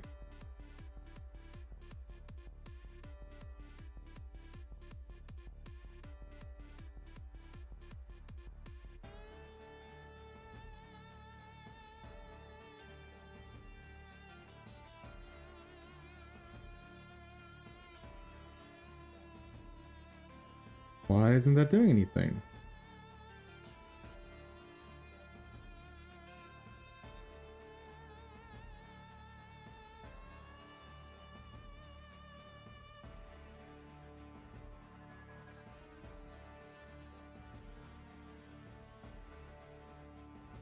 Oh, hold on. It is doing something. Okay. So I need to have the curve there. Got it.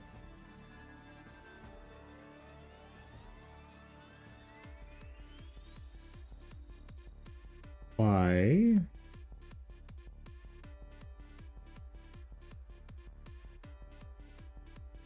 Huh.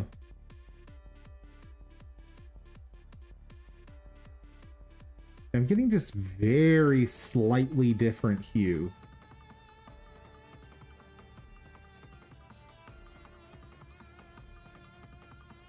But I'm not entirely sure why I'd want that anyway. Like, I can just do that with the color ramp, right? Maybe color ramp doesn't work if I'm using a... Excuse me, if I'm using a texture. Okay, so I'll just have to remember there's the hue thing. But I don't think that existed in the GPU version.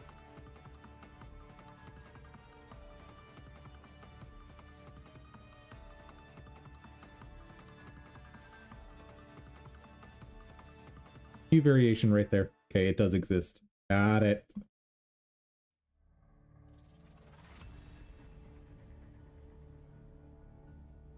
And that works more like I'd expect.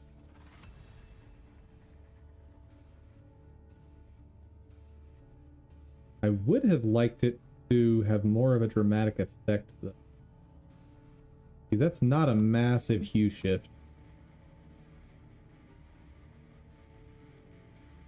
Okay, back to CPU.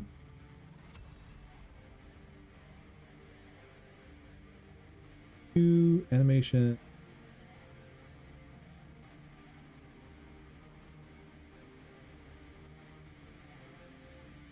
Probably because it's not an animated particle. Okay. Are you planning on making this game alone only, or are you open to people helping you code, playtest, etc.? So I'm definitely open to people playtesting once I get to that stage. In fact, I'm planning to publish a demo and ideally go on to something like Kickstarter. But that's still a ways off, right? I will be ecstatic if I get a release demo within the year. I don't think I'll manage that. But a year is a long time, so maybe yes, maybe no. Every time I try to start thinking about how much work there is and how long it's going to take me, I just get very sad. So I'm just like, no. We're just going to focus on the thing I need to do next. And I'm going to keep working on this as long as it takes. But... Alright. So I have a bunch of different options on CPU versus GPU.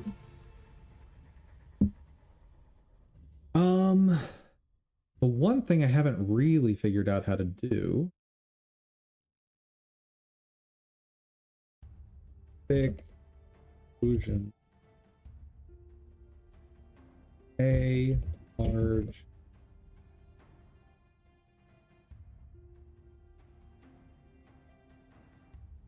Take that down.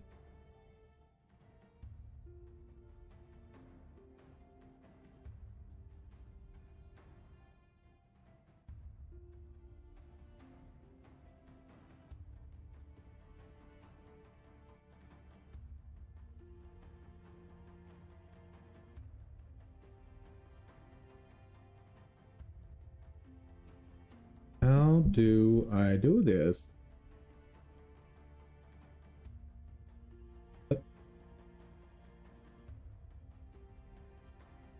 Right, this is the thing I needed to learn like 2-3 hours ago when I first looked this up.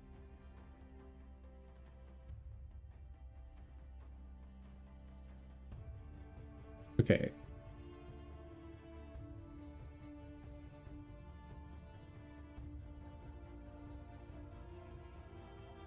Right.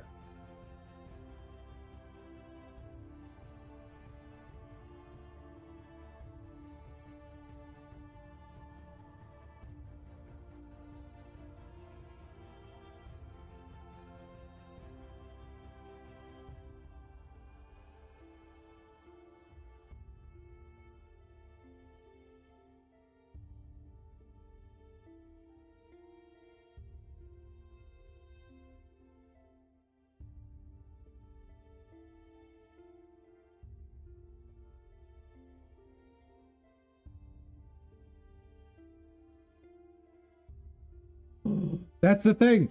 This is the thing.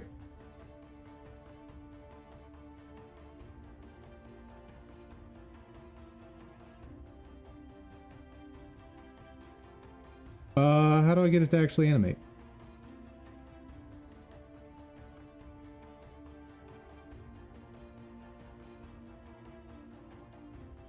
This game pops off, will you be looking for a team? And if so, how big are your dreams of your company becoming? Like, how big would your ideal team? So, what I want long term is if this game really pops off, I want to take the money from it and invest it into new projects. And I want to basically become a games publisher. I want to go around to universities and to conventions and host hackathons. But like most hackathons, you do the hackathon, you announce a winner, blah, blah, blah, and maybe on some rare ones, there's a small prize. The prize I want for my hackathons is you get funded for like 2 years. Something like you agree to work with me and my company, and we at regular intervals pay out something like $100,000 to you to fund the production of your game. And in exchange, we take some percentage of the proceeds from your game. And then, again, those proceeds then get invested in a new developer. I would absolutely love to be able to do that someday. Like, can you imagine how fun it would be to just go from like university to university and like convention to convention and just find the best talent, say, hey, don't worry about big publishers, don't worry about this, that, and the other. I'm not going to step on your toes. I'm just here to make sure you're making progress, and let's see what kind of awesome stuff you can make.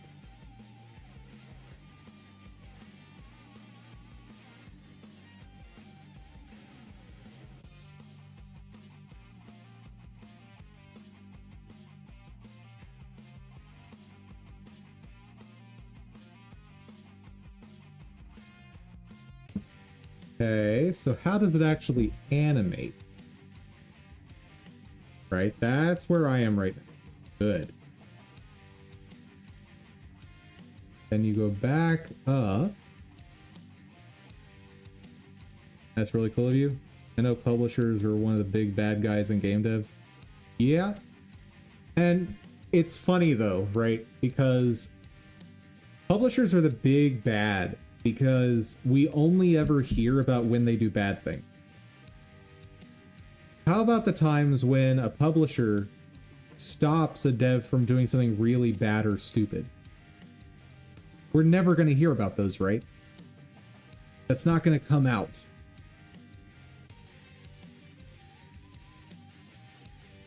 Animation speed. Okay.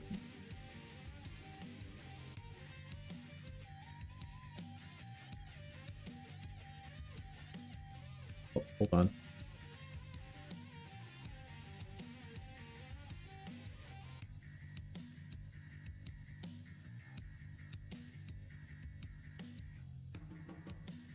I clearly have something wrong here. I need to slow this down way more. Yeah. Okay.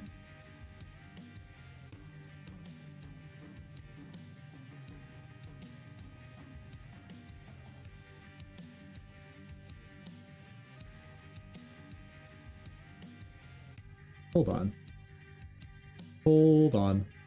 Hold on. I need to see something here.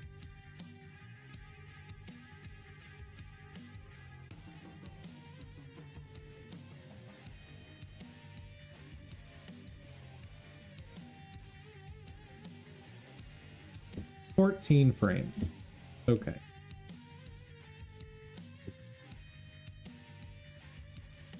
Nice.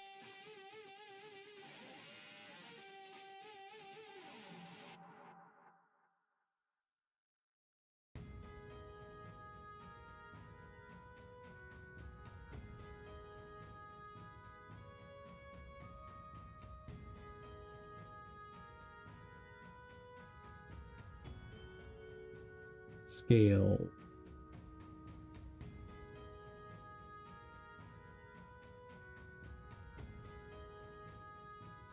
Let's call it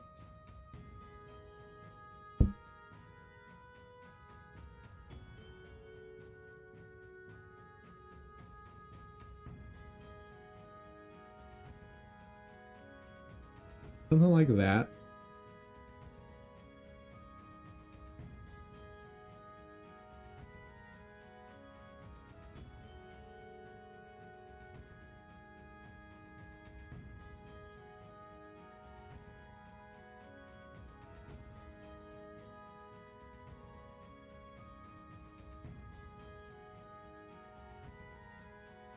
Now here's a question.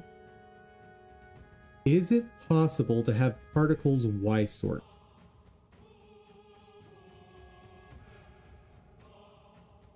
If it is, it's probably done.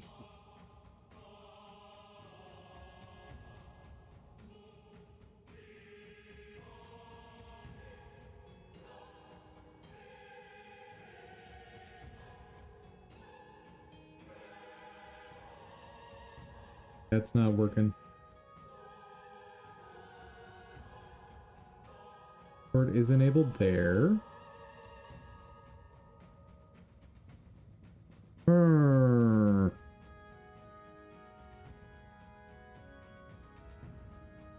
So, why sort particle? Talk to me.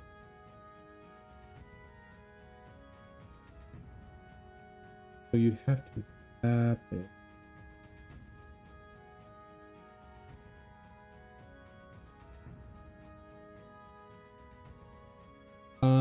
Forgive me for the question, but why the bubbles without steam? I'm assuming bubbles are there either because boiling or air escaping the monster's lungs. Well, one, I'd have to make an asset for that, and I bought this asset, and it's worth noting. These things you're calling bubbles are really fiery explosions. I'm just using them in a very unconventional manner.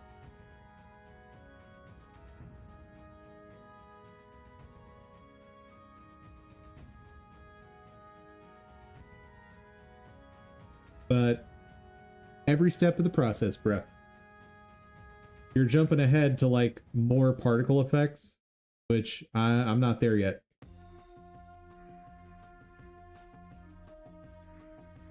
Is it possible? Her seem to adopt the Z depth of the parent node. I can't figure out how to have their own depth.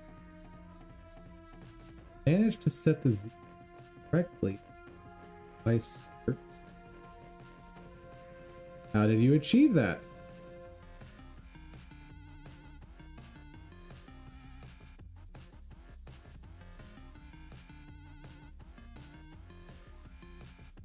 No worries, my dude.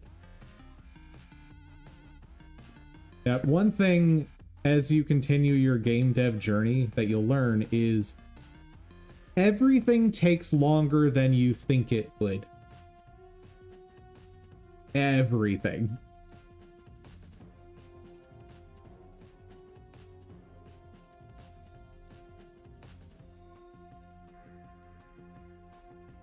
Oh.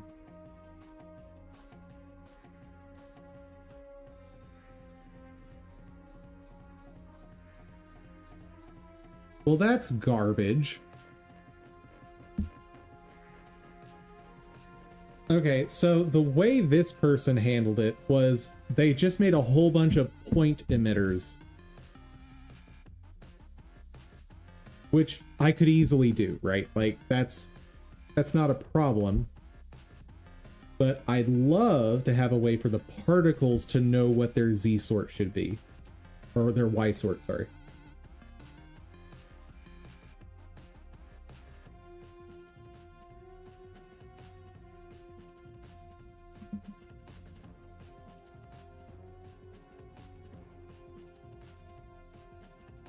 The fact that this is closed is making me worry that the answer is going to be that they're just never going to do it.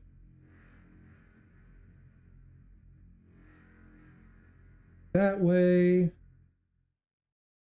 Yes, it is the same with CPU particles. Created both. Scratch. Won't work for exactly the reasons you've shown in your mock-up that do work. As the particles as separate sprites, they can be Y sorted. All the particles are part of the same items, can't be sorted. Could in theory modify the particle system to emit and keep track of a bunch of sprites, so this would work. Won't be very efficient once you get past particles. Patching.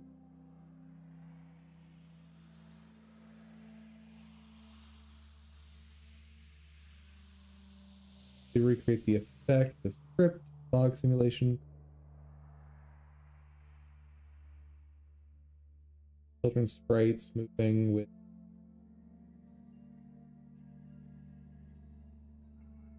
different sprites.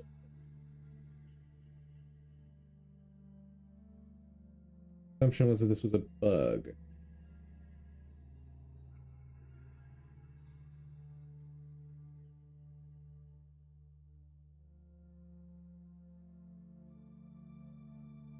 Being said, simply increasing the z-index of the particle node also solves the issue I proposed.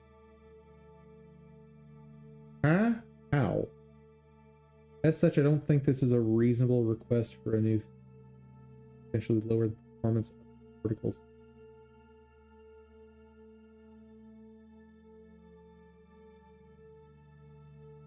Huh?